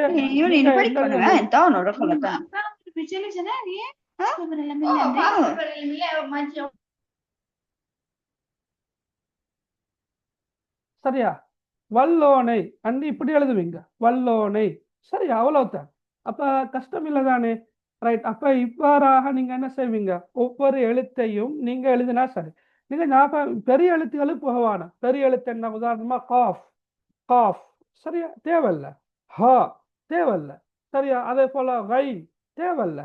ரைட். அந்த பெரிய கஷ்டமான கடினமான உச்சரிப்பதற்கு முடியாத எழுத்துகளுக்கு தயவு செய்து நீங்க போக வேண்டிய அவசியம் இல்லை. சரியா? அப்ப நீங்க சின்ன எழுத்துகள், அதாவது ஹா கேஃப் ரைட், அந்த மாதிரியான எழுத்துக்களை கொண்டு எழுதினா சரி. நீங்க போற பிரச்சனை அல்ல, நான் உங்களுக்கு லேசுக்கு சொல்லித்தாரேன். இப்ப உதாரணமாக புனைக்கும். நீங்க இது இப்படி எழுத தேவையில்லை, புனைக்கும் அந்த எழுத தேவையில்லை. எழுதினாலும் பிழை இல்லையா? பிழை இல்லை. சரியா? நீங்க கேப் எழுதலாம், காஃப் எழுதலாம், பிரச்சனையா இல்லை. எப்படியோ எழுதினா சரி. மாவாருயர் பாருங்க, அந்த சொல்லல எவ்வளவு லேசி. உதாரணமாக ரைட், மாவாருயர் எவ்வளவு லேசி. மீம் அலிஃப் மா வா வாவலிஃப் வா ரா ய இர் மாவாருயர். நீங்க ஹரக்கத் போட்டு எழுதவும் மேலும், போடாம எழுதவும் மேலும். இப்ப ஹரக்கத் போட்டா பாருங்க, மா ரைட் வா ரு ய இர் மாவாருயர். மாவாருயர் ரைட். அப்ப மாவாருயர் தலவாத்தால். தலவாத் என்பது அரபு சொல். எனவே நீங்க அது பிரச்சனை ஒன்றல்ல, நான் அரபு சொல்ல சரியா எழுதுறேன். சாது வரும், லாம் வரும், சலவாத்தால் ரைட், சலவாத்தால் அப்படி என்று எழுதினா சரி. விளங்கினா? அப்ப அரபு தமிழ்ல எழுதுறது ஒரு பிரச்சனை ஒன்றல்ல. ஆனா அந்த குறிப்பிட்ட செய்யுளடி காணப்படும் கவிதையை குறிப்பிடுன்னு கேட்டு வந்தால்தான் கொஞ்சம் நீங்க நிதானமாக எழுத வேண்டி வரும். சரியா பிள்ளைகள்? ரைட். ஓகே. அப்ப நான் உங்களுக்கு அனுப்பிக்கிற டியூட்டை கொஞ்சம் பாருங்க இன்ஷா அல்லாஹ். அதுல சொற்களுக்கான பொருள் எழுதுறதுக்கான டியூட் ஒன்று தனியாயிக்குது. அதே போல ஹதீஸ் அட்டவணை ஒன்று இருக்குது, ஒமான் ஒமேயம். அடுத்த சந்தர்ப்ப துவாக்கள் இடைவெளி நிரப்பு ஒரு பயிற்சியாக தரப்பட்டிருக்குது. ரைட். அதே போல அரபு தமிழ்லையும் அந்த டியூட்ல கடைசி பகுதியில நீங்க வச்சு பாருங்க. கடைசி பகுதியில தேவையானது எல்லாமே இருக்குது. ரைட். ஓகே. அடுத்தது இந்த உரைப்பகுதி. அப்ப உரைப்பகுதி அல்லது கவிதை, இந்த ரெண்டு பகுதியிலிருந்தும் அரபு மொழியிலான வினாக்கள் கட்டாயமாக வரும். அப்ப உரைப்பகுதியை பொறுத்த மட்டில நேற்று சேர் கிஸ்மத்து ஜுஹா என்ற அந்த உரைப்பகுதி அடிப்படையாக வச்சு வழங்கப்படுத்தி இருப்பாருன்னா ரைட். 2021க்கு பிறகு என்ற அடிப்படையில கிஸ்மத்து ஜுஹா இன்னும் வந்தில்லை. 2020 வந்திருக்குது கிஸ்மத்து ஜுஹா. ரைட். ஆனா இந்த உரைப்பகுதி, அதாவது அதான் சொல்லிட்டு ஓடி போறார் இல்லையா, அது இதுவரைக்கும் வந்ததே இல்லை. ரைட். என்ற அடிப்படையில பார்ட் 1க்கு கேள்வியாக நான் போட்டுக்கிறேன். ரைட். குந்து யோமன் வாழ்த்தினு ஒரு நாள் நான் அதான் கூறிக்கொண்டிருந்தேன். பமா அன இந்த ஹைத்து மினல் அதானி, நான் அதான் கூறி முடிந்ததும் ஜரைத்து முஸ்ரியான், வேகமாக ஓடிச் சென்றேன். பகீல் அலி, என்னிடம் கேட்கப்பட்டது, இலா ஐன தாஹிபன் யா ஜுஹா, ஜுஹாவே நீங்க எங்க போறீங்க? பகுல்து லஹும், நான் அவர்களுக்கு சொன்னேன், உரீது அன் அரிஃப இலா ஐன யஸ்லு சௌதி, என்னுடைய சவுண்ட், என்னுடைய வாய்ஸ், என்னுடைய குரலோசை எதுவரைக்கும் சென்றடைகின்றது என்பதை அறிவதற்கு விரும்புகிறேன் என்று சொன்னார். ரைட். அப்ப இதுல தலைப்பு வளமையா கேட்டு வாரன்னு தெரியும். அப்ப தலைப்பு கேட்டு வாரண்டா நாங்க அதுக்கேற்ற மாதிரி தயாராகி கொள்ளணும். அப்ப இதுல பாருங்க, உன்வானண்டா தலைப்பு. அப்ப அதுல இலா ஐன யஸ்லு சௌதி என்பதுதான் தலைப்பு. அப்ப நேற்று சொல்லி தந்தார் இல்லையா, உரை பகுதியாக இருக்கலாம், கவிதையாக இருக்கலாம், அதுக்குள்ளதான் தலைப்பு இருக்குது. எனவே நாங்களும் செமினார்ல சொல்ற, கிளாஸ்கள்ல சொல்றேன்னா தலைப்பை மட்டும் ஹைலைட் பண்ணுங்க, தலைப்பை மட்டும் வேறையாக எடுங்க, தலைப்பை அண்டர்லைன் பண்ணுங்க, உங்களுக்கு விருப்பமான ஒரு நிரப்பெண்ணையை கொண்டு பாக்ஸ் கொண்டு போடுங்க. ஏன்னா நீங்க எக்ஸாமுக்காக, ஒரு டேர்ம் எக்ஸாமுக்காகவோ ஃபைனல் எக்ஸாமுக்காகவோ அடிக்கடி பார்க்குற நேரம் அந்த நீங்க வித்தியாசமான முறையில ஹைலைட் பண்ணிக்கிறது, வித்தியாசமான முறையில் ஒரு பாக்ஸ் ஒன்று போட்டிக்கிறது நீங்க அடிக்கடி காணுவீங்க. அப்ப தலைப்பு கேட்டு வந்தால் அந்த உன்வான் என்ற சொல் கண்டாலே தலைப்பு தான். அங்கே முன்னால பின்னால் என்னைக்குதுன்னு பார்க்கவே தேவையில்லை. அப்ப அழகா நீங்க என்ன செய்யலாம், இலா ஐன யஸ்லு சௌதி என்ன தெரிஞ்சுன்னா விஷயம் முடிஞ்சு, தலைப்பு வந்தாச்சு. சரியா? ரைட். அடுத்த பாருங்க. ரைட், அடுத்த பாருங்க, மணில் முஅத்தின். ரைட், எவளுக்கு நேற்று சொன்ன இந்த மண் என்றா கருத்து, கைஃப் என்றா கருத்து, மாதாண்டா கருத்து, லிமாதாண்டா கருத்து, இதுகள் கொஞ்சம் தெரிந்திருக்கின்ற மட்டுக்கு உங்களுக்கு கேள்விக்கு விட எழுதுறது லேசு. கீழே பாருங்க, மணில் முஅத்தின். யாரு மணில் முஅத்தின்? முஅத்தின் யாரு? முஅத்தின் அங்க சொல்லிட்டு போனவர் யாரு? ஜுஹா. அவ்வளவுதான், ஜுஹா. ஜுஹாவை நீங்க பிள்ளையா எழுதணும் இல்லை. இங்க பாருங்க, ஜுஹான்னு சொல்லி இங்க வந்திருக்குது. அப்ப ஜுஹான்னு எழுத வேண்டியதுதான். கைஃப ஜரா அல் முஅத்தின், கைஃப ஜரா அல் முஅத்தின். கைஃப என்ன கருத்து? எப்படி எப்படி எப்படி ஜரா அல் முஅத்தின், அவர் எப்படி ஓடினார்? முஸ்லியன். அப்ப அது விட நேரடியாக தெரியுமா இருந்தா விடைய நீங்க நேரடியாக எழுத மேலும், அல்லது ஜரா அல் முஅத்தினு முஸ்லியன் என்று எழுத மேலும். அப்படியே தெரியலாட்டி அந்த ஜரா என்ற சொல்லுக்கும் ஜரைத்து என்ற சொல்லுக்கும் இடையில தொடர் கொண்டிருக்கிறது உங்களுக்கு விளங்குது. ஏன்னா அப்ப ஜரைத்து என்ற சொல்லோட அங்கலைக்குது முஸ்லியான் என்று. அப்ப நீங்க அந்த ரெண்டு சொல்லையும் எழுதினாலும் உங்களுக்கு புள்ளிகள் கிடைக்கும் என்று சொல்லி தந்தாருன்னா. ரைட். நாலாவது சொல்லி பாருங்க, மாதா சாலன் நாசு அல் முஅத்தின். மாதா சாலன் நாசு அல் முஅத்தின். மனிதர்கள் தான் சொல்லுக்கு நீங்க பொருள் வெரி குட். நான் உங்களுக்கு சொல்லி தந்திக்கிறேன், இப்ப கிளாஸ்ல சொல்லி தந்திக்கிறேன். ரைட். இப்ப அன்னாஸ் என்ற சொல்லுக்கு நீங்க பொருள் தெரியாது என்று சொல்லலுமா? என்றா நீங்க மனிதர்கள். ரைட். அப்ப மாதாண்டா என்ன, முஅத்தினண்டா முஅத்தின். நான் சில சொற்களை அடையாளப்படுத்திக்கிறேன். உதாரணமாக கால, கால என்றா கூறினான். அதே போல அடுத்தது என்ன, அஜாப விடையளித்தான். அதே போல சால வினவினான். இந்த மாதிரி கேள்வி வார சந்தர்ப்பத்துல என்ன கூற்று, அதாவது அவருடைய கேள்வி எதுவோ அதை அப்படியே பார்த்து எழுத வேண்டியது மட்டும்தான். அவர் என்ன பதிலாக சொன்னாரோ அது அப்படியே எழுத வேண்டியது மட்டும்தான். அவர் என்ன கூற்றாக சொன்னாரோ அதை அப்படியே பார்த்து எழுத வேண்டியது மட்டும்தான். அதை எப்படி கண்டுபிடிக்கிறது? அவ்வளவு கஷ்டம் இல்லை. எப்படி கண்டுபிடிக்கிற? ஒன்றோ மேற்கோக்குறியை வச்சு கண்டுபிடிக்கலாம்.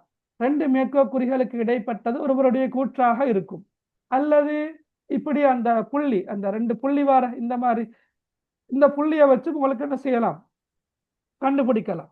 சரியா? அப்ப கண்டுபிடிச்சா ரைட், அதுக்கேற்ற மாதிரி நீங்க விட எழுதுனா சரி. இப்ப மாதா சாலன் நாசு அல் முஅத்தின், மனிதர்கள் முஅத்தினிடம், இப்ப ஜுஹான்னு சொல்ல தராம முஅத்தின் சொல்லே தான் தராங்க. ரைட். முஅத்தினிடம் என்ன கேட்டார்கள்? என்ன கேட்டாங்க? இலா ஐன தாஹிபன் யா ஜுஹா. அப்ப இதுதான் கேள்விக்கு விட. இலா ஐன தாஹிபன் யா ஜுஹான்னு வரும். அவ்வளவுதான். ரைட். சில நேரம் மாதா அஜாப அல் முஅத்தின் அந்த கேள்வி கேட்டு இதுல இல்ல, மாதா அஜாப் அல் முஅத்தின், மாதா அஜாபல் முஅத்தினு, முஅத்தின் என்ன பதிலளித்தார், அல்லது கைஃப அஜாபல் முஅத்தின் எப்படி பதிலளித்தார் என்று கேட்டு வந்த என்ன விட வரும்? رأيت أن أعرف إلى أين உரீது an நஅரிஃப Ila Jana யஸ்லு Saudi, உரீது an நஅரிஃப Ila Jana யஸ்லு Saudi என்று வரும். விளங்கினா? ரைட். அதே போல அப்ப கேள்வி உண்மையிலே லேசாகத்தான் வாருது, கேள்வி கடினமானதாக வராத, மிச்ச லேசாகத்தான் வாருது. ரைட். அது அடுத்த கேள்வி பாருங்க. லிமாதா ஜரா அல் முஅத்தினு முஸ்ரிஅன், இந்த கேள்விக்கு கொஞ்சம் யோசிச்சு எழுதணும். சரியா? இப்ப நேற்று சொன்னார் இல்லையா, சில கேள்விகள் வந்து நாங்க நினைக்கிறோமா எழுதி கொலையிலாண்டு, அது மாதிரி ஒரு கேள்விதான் லிமாதான்னு சொல்ல கொண்டு வாருது. ரைட். லிமாதாண்டா ஏன், எதற்காக, ஜரா ஓடினார், அல் முஅத்தின் முஅத்தின் அதான் கூறியவர், முஸ்ரிஅன் விரைவாக. இப்போ முஅத்தின் ஏன் விரைவாக ஓடினார், ஏன் ஓடினார், ஏன் ஓடினார்?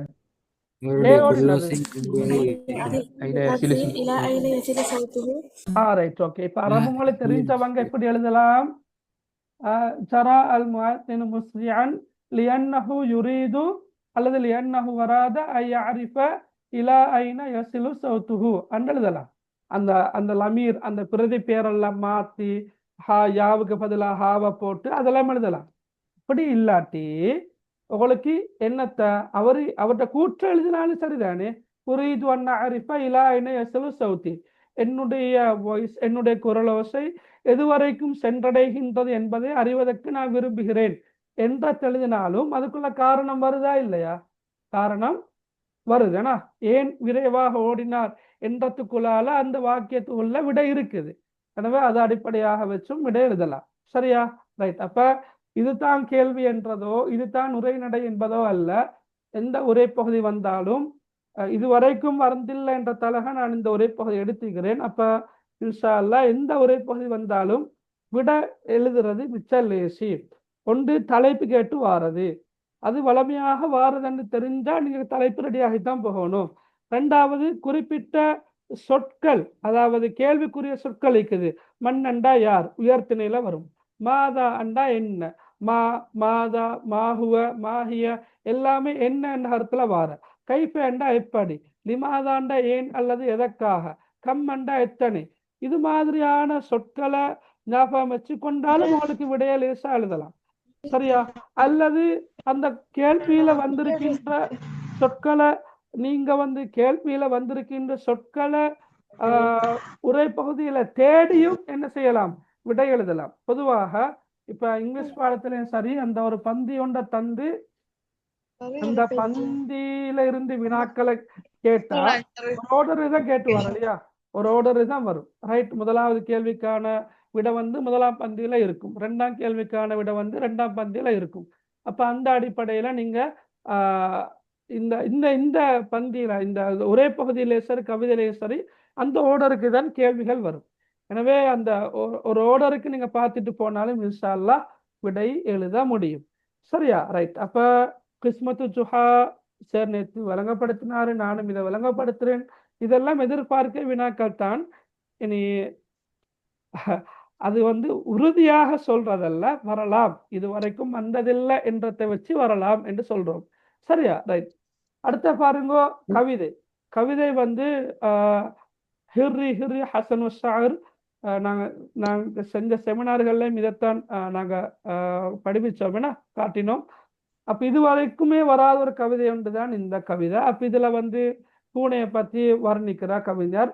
இதுல கேள்வியாக ரெண்டு வரக்கொள்ள ஒன்னாவது கேள்வி உண்வான் தலைப்பு. கவிதையில பொதுவாக தலைப்பு ஆரம்ப வரியில ஆரம்ப சொல்லாகவே வரும். இப்ப நீங்க பாருங்க, 10ஆம் அல்ல ரமலான் யா ரமலான், ரமலான் தான் தலைப்பு. இன்சால் தனியா நிலாஹி, இன்சால் தனி தான் தலைப்பு. தலால் பத்ரு அலைனா, தலால் பத்ரு அலைனா தான் தலைப்பு. சரியா? அதே போல கித்தத்தி சகீரா, கித்தத்தி தான் தலைப்பு. அப்ப பெரும்பாலான கவிதைகள்ல ஆரம்ப வரியில ஆரம்ப சொல்லு அல்லது ஆரம்ப சொற்றொடர் 2-3 சொற்கள் இணைந்து தலைப்பாக வரும். இடையிலையும் தலைப்பு வரும். அந்நிலாம் நடுவில் வருது, அல் வத்தன் அந்நிலாம் கடைசி வருது, அல் வத்தன் நடுவில் வருது. ரைட். அப்ப தலைப்பு கட்டாயமாக தெரிஞ்சுக்கணும். அடுத்த பாருங்க, இதுல யுசப்பஹு என்ற சொல்லும் நீக்குது. நான் சொல்றேன் கருத்தை. யுசப்பஹு என்ற கருத்து உவமிக்கப்பட்டுள்ளது என்றுதான் கருத்து. யுசப்பஹு என்ற கருத்து என்ன? உவமிக்கப்பட்டுள்ளது. அப்ப அல் வஜ்ஹண்டா முகம், ஃபீஹாத ஷிஅரண்டா இந்த கவிதையில், பி என்றா கொண்டு. அப்ப இந்த கவிதையில் முகம் உவமிக்கப்பட்டுள்ளது எதனை கொண்டு? பி என்றிக்குது. இப்ப இதுல நீங்க பாருங்க, நேரடியாக விட தெரியுமா இருந்தா நீங்க அழகா எழுதுவீங்க. என்ன விட? என்ன விட வரும்? அந்நமீர் இல்லையா? ரைட். அந்நமீர் ரெண்டு வரும். அல்லது பிமிஸ்லி நமீர் என்று எழுதுவீங்க. அல்லது நீங்க பாருங்க, அல் வஜ்ஹ் என்ற சொல்ல தேடி அந்த வரி எழுதினாலும் புள்ளிகள் பூரணமாகவே கிடைக்கும். வலஹு வஜ்ஹுன் மிஸ்லன் நமிரி என்று எழுதிவிட்டா சரி, அவ்வளவுதான். ரைட். அதே போலதான் மூன்றாவது வினாவும், பிமாதா துசப்பஹுல் ஐன், கண் எதற்கு ஒப்பிடப்பட்டுள்ளது? அப்ப நீங்க அந்நஸ்ர் என்று ஒற்றை வரியில ஒற்றை வார்த்தையில் எழுதுவ மேலும், அல்லது மிஸ்லன் நஸ்ரி என்று எழுதுவ மேலும், அல்லது துசப்பஹுல் ஐனு மிஸ்லன் நஸ்ரி பிமிஸ்லின் நஸ்ரி என்று எழுதுவ மேலும். அப்படி எதுவுமே தெரியலாட்டி ஐன் என்ற சொல் எங்க வந்து இருக்குது? இந்த இடத்துல இருக்குது. அப்ப ஐன் என்ற சொல்ல வச்சு அந்த வரையை நீங்க அப்படி எழுதுறீங்க. வலஹு ஐனுன் மிஸ்லன் நஸ்ரி என்று எழுதுறீங்க. அப்படி எழுதிருந்தாலும் புள்ளிகள் கிடைக்கும். ரைட். ஓகேயா? விலகினா? அப்ப அடுத்த நாலாவது பாருங்க, மாதா யஃப்அலுல் ஹிர்ரு இதா லாகா அல் ஃபஅர. ரைட். இதுல பாருங்க, மாதாண்டா என்ன, யஃப்அலுண்டா கேள்வியில வந்திருக்கு. இந்த யஃப்அலு என்ற சொல் கவிதையில இருக்காது. இது கொஞ்சம் வித்தியாசமா இருக்குது. யஃப்அலுண்டா செய்யும், செய்கிறது. அல் ஹிர்ரண்டா பூனை. அப்ப மாதா யஃப்அலுல் ஹிர்ரு, பூனை என்ன செய்யும்? இதா லாகா அல் ஃபஅர, எலியை கண்டால், எலியை சந்தித்தால். அப்ப நீங்க இதா லாகா ஃபஅரன் என்ற சொல்ல தேடினா இங்க இருக்குது. ஓகே. இப்ப இதா லாகா அல் ஃபஅர என்ற சொல் பாருங்க, கேள்வியில வந்திருக்கின்ற இந்த மூணு சொற்களும் உரைப்பகுதியில இருக்குது. இப்ப இதா லாகா ஃபஅரன் இருக்குது. ஆனா இங்க விட வந்து வெறுமனே எஜ்ரி அல்ல, அதிகமான புள்ளகள். சரி, இப்ப செமினார்ல வைத்து விட செஞ்ச அதிகமான புள்ளகள் இந்த எஜ்ரி என்ற சொல்லத்தை எழுதி வச்சாங்க. எஜ்ரி ஏண்டா இதாலாக்கா ஃபஅரன் என்ற சொல் மூன்று சொற்களும் கேள்வியில் இருக்குது. விடுபட்டிருக்கிற எஜ்ரி என்ற சொல் மட்டும்தான். எனவே எஜ்ரியே எழுதி வைக்கிறது இல்ல, எஜ்ரி அல்ல.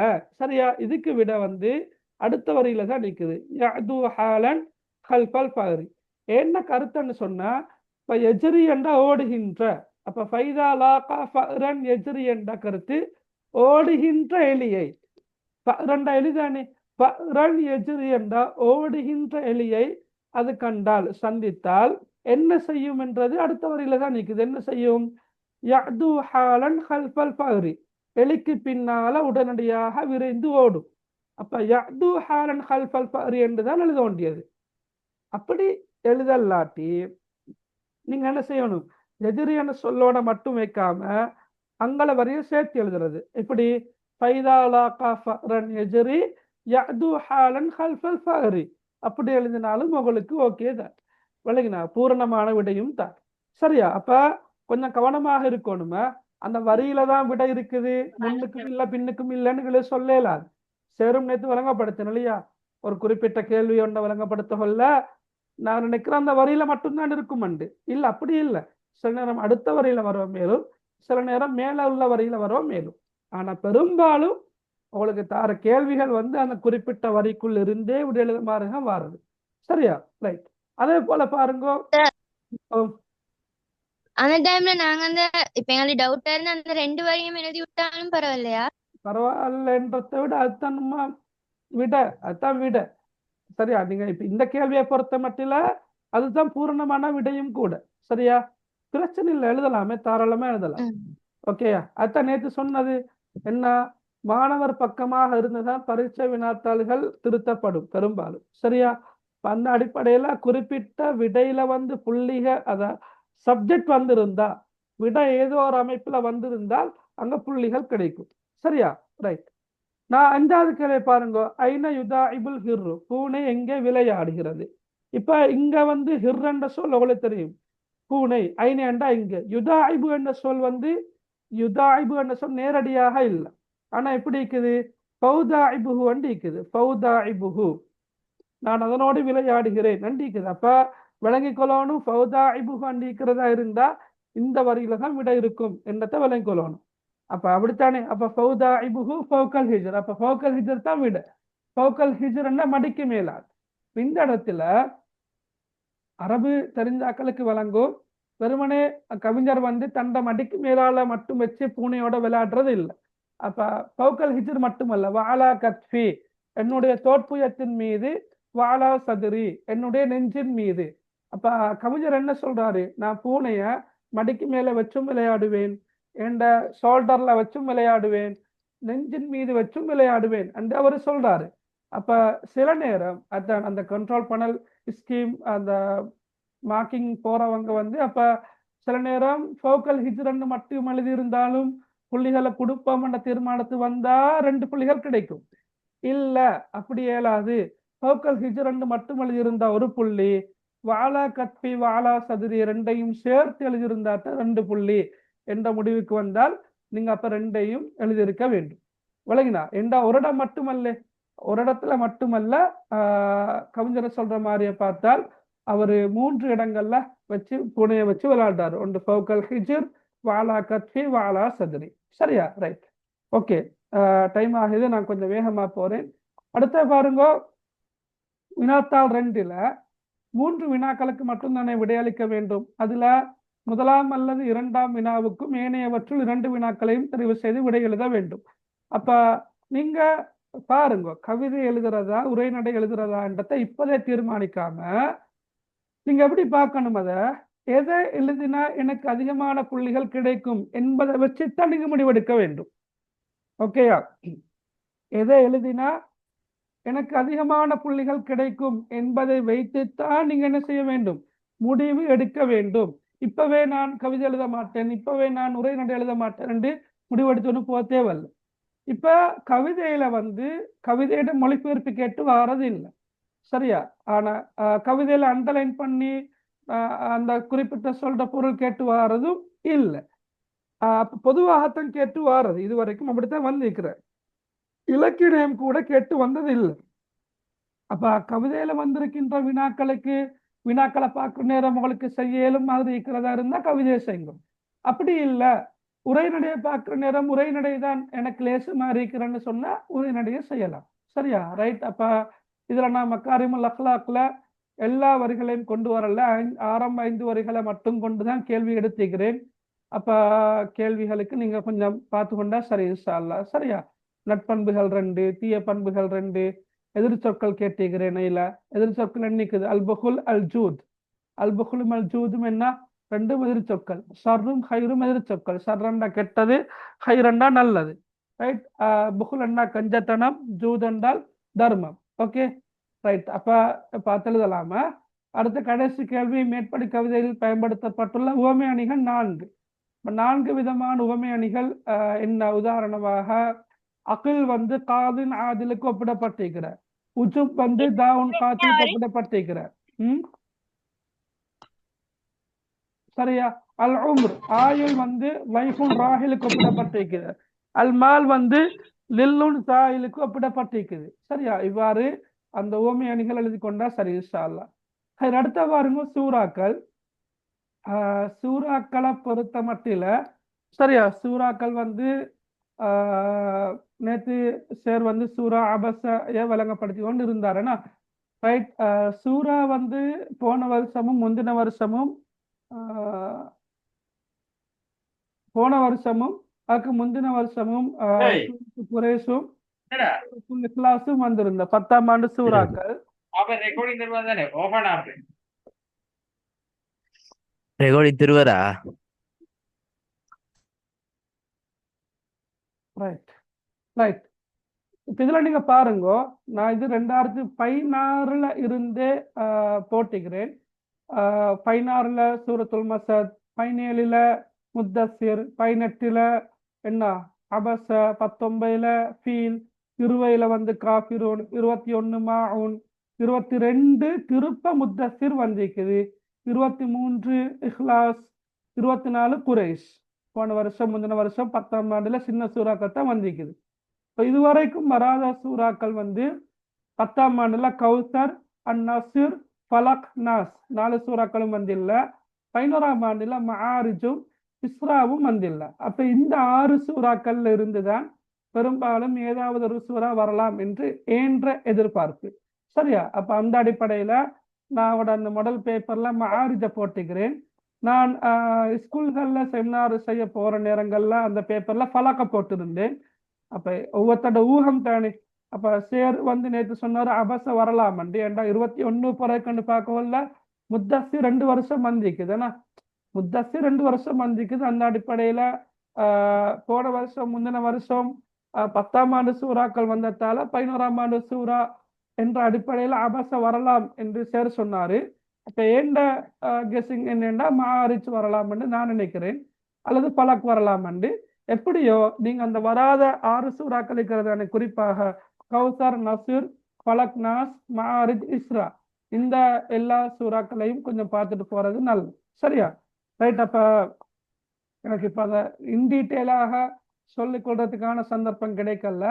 அதுலயும் நான் சில வினாக்களை போட்டுக்கிறேன். அல் குர்ஆன் அற்புதத்துக்கு முன் தனது இயலாமை ஏற்றுக்கொண்ட கவிஞர்கள் இதுவரை குறிப்பிடுக.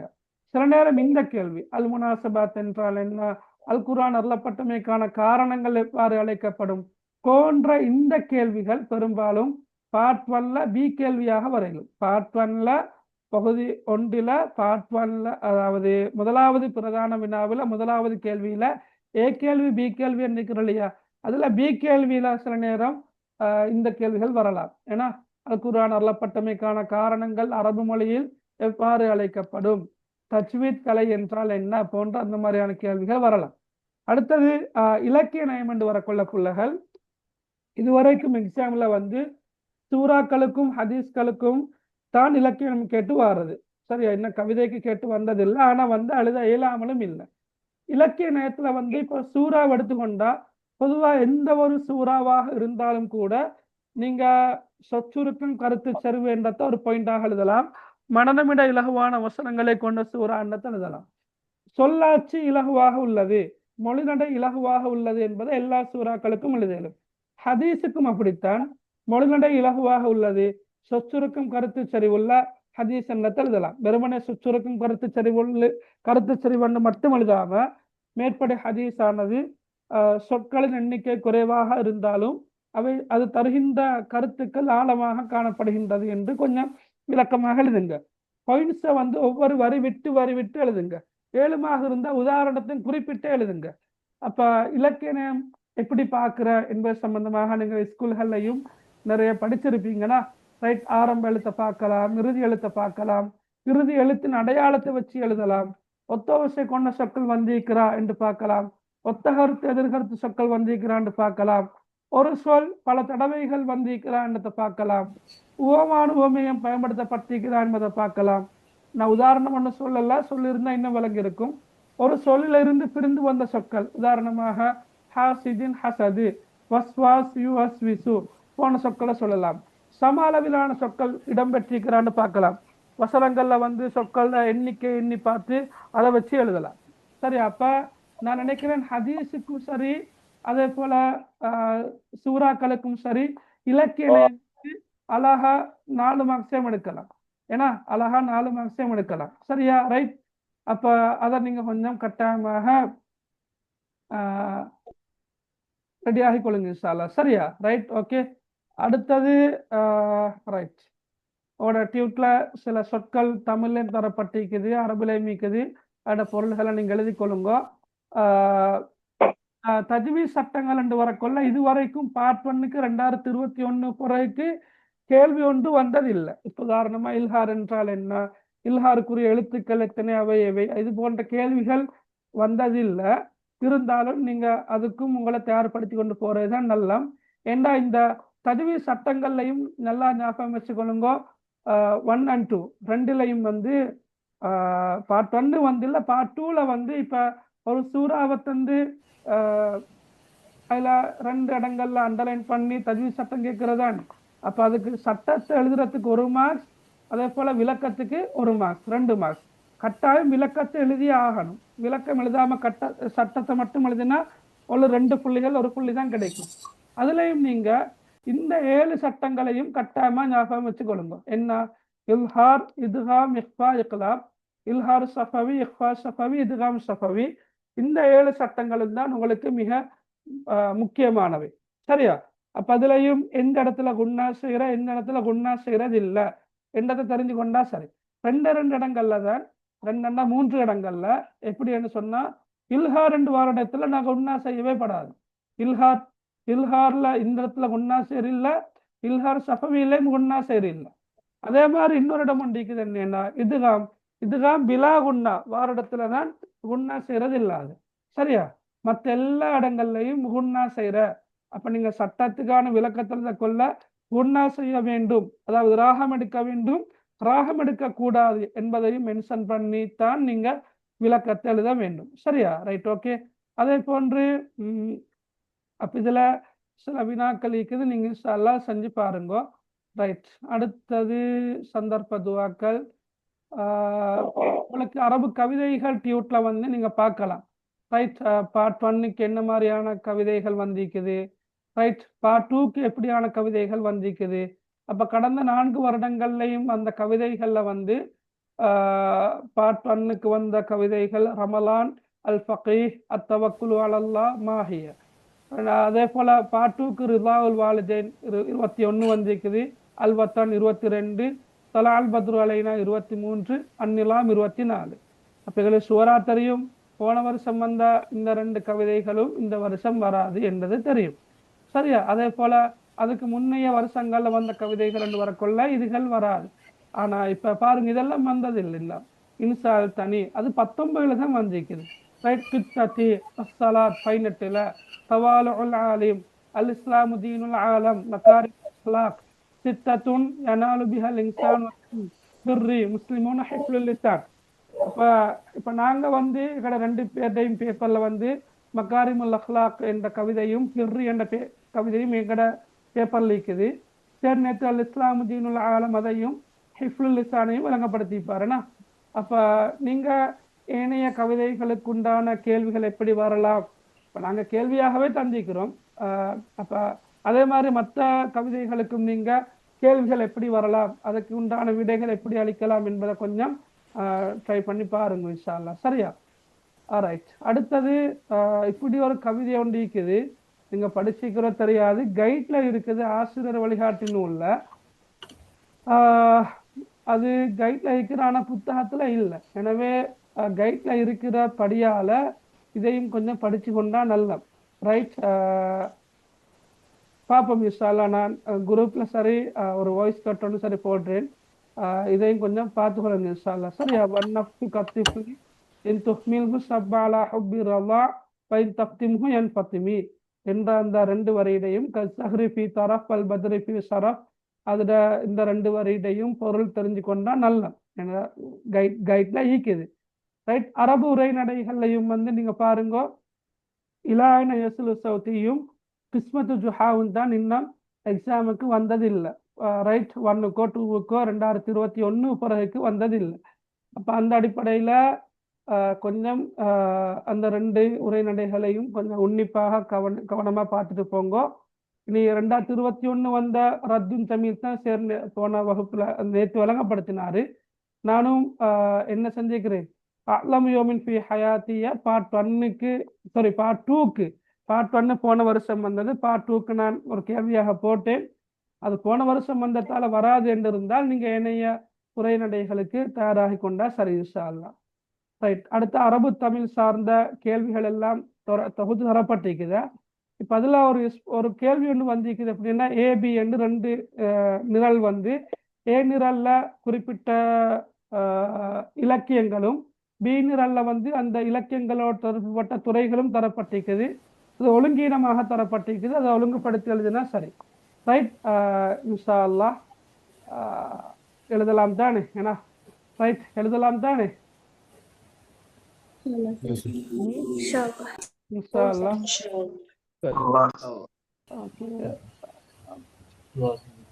ரைட், இப்ப ஏதாவது கேள்விகள் இருந்தா கேட்கலாம் இன்ஷா அல்லாஹ். சார், அந்த சூறாவில் அருளப்பட்ட பின்னணியிலும் பண்ணி தந்த பின்னணி அப்போ அது பாயிண்ட்ஸ் எழுதவில்லை. அருளப்பட்ட பின்னணி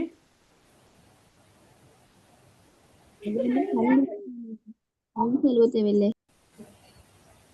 விளங்கல அருளப்பட்ட பின்னணியும் அருளப்பட்ட பின்னணிய பந்தியத்தான் எழுதணும். ஓ பந்தியாத்தான். ஓ ஓ ஓ எஸ். அருளப்பட்ட பின்னணியை ஒரு 4-5 வரிகளுக்கு ஒரு பந்தி அமைப்பு எழுதினா சரி இன்ஷா அல்லாஹ். உங்களுக்கு டவுட் வருமா? இப்போ இதுக்கு பிறகு நீங்க எக்ஸாம் இப்போ படிக்கிற நேரம் நிறைய டவுட் வரும். டவுட் வர சந்தர்ப்பங்கள்ல நீங்க அப்படியே கேட்காம இருக்காம சேருக்கு இப்போ அட்மின் வந்து நானும் இன்னும் ஒரு அசர் சேரும் தானே. அப்போ அட்மின் உங்களுக்கு யாருன்னு தெரியும். எனக்கோ சேருக்கோ தனிப்பட்ட முறை இப்போ குரூப்ல போடுறது உங்களுக்கு சங்கடமா இருந்தால் தனிப்பட்ட முறையில் வாய்ஸ்ல கேளுங்க, இல்லாட்டி டெக்ஸ்ட்ல கேளுங்க இன்ஷால்லா. சரியா? ரைட். அப்போ நாங்கள் இன்ஷால்லா அதை தெளிவுபடுத்தலாம் தானே இன்ஷால்லா உங்களுக்கு. ரைட். 2024ஆம் ஆண்டு பாஸ் பேப்பர் இன்ஷால்லா நான் பார்க்குறேன்னா ரைட் 7 மணி நான் போட்டு விட்றேன் இன்ஷால்லா. ரைட். வேற என்ன? அந்த கைட்ல கவிதை பண்ணி சார் உரைநடையில கொஞ்சம் ஃபுல் கொஞ்சம் கதையும் நாங்க எழுதணும் இல்ல? கொஞ்சம் கைட்ல இருக்கிற கவிதை கவிதையை குரூப்ல போட்டிருந்தேன் சார். கைட்ல இருக்கிற கவிதை தான் அந்த டியூட்ல.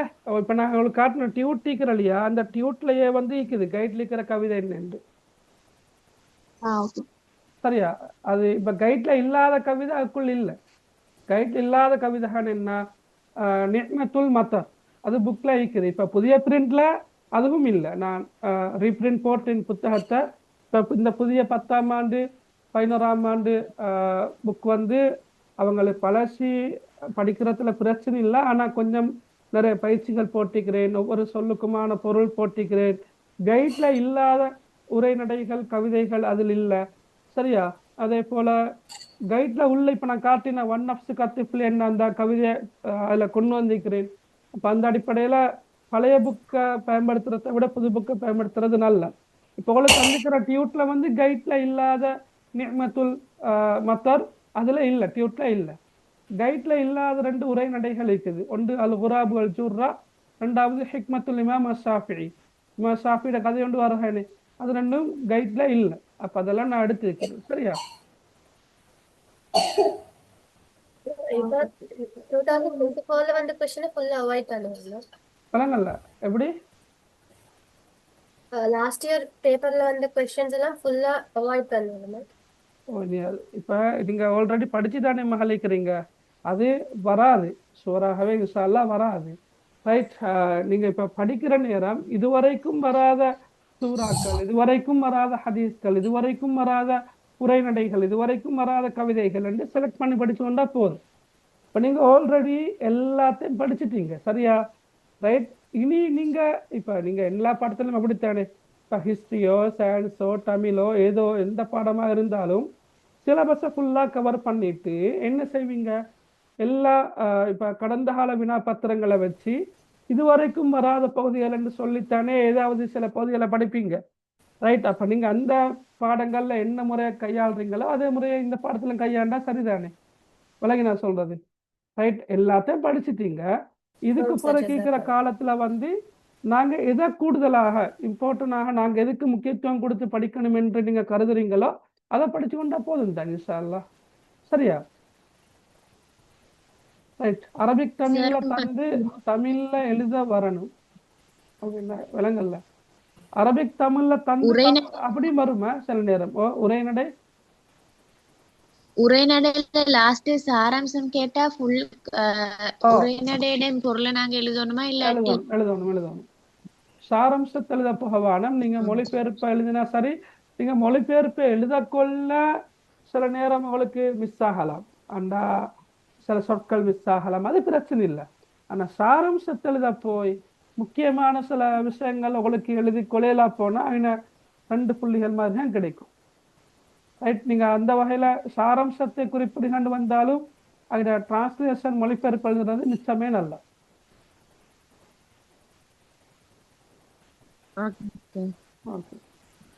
சரி. வேற என்ன?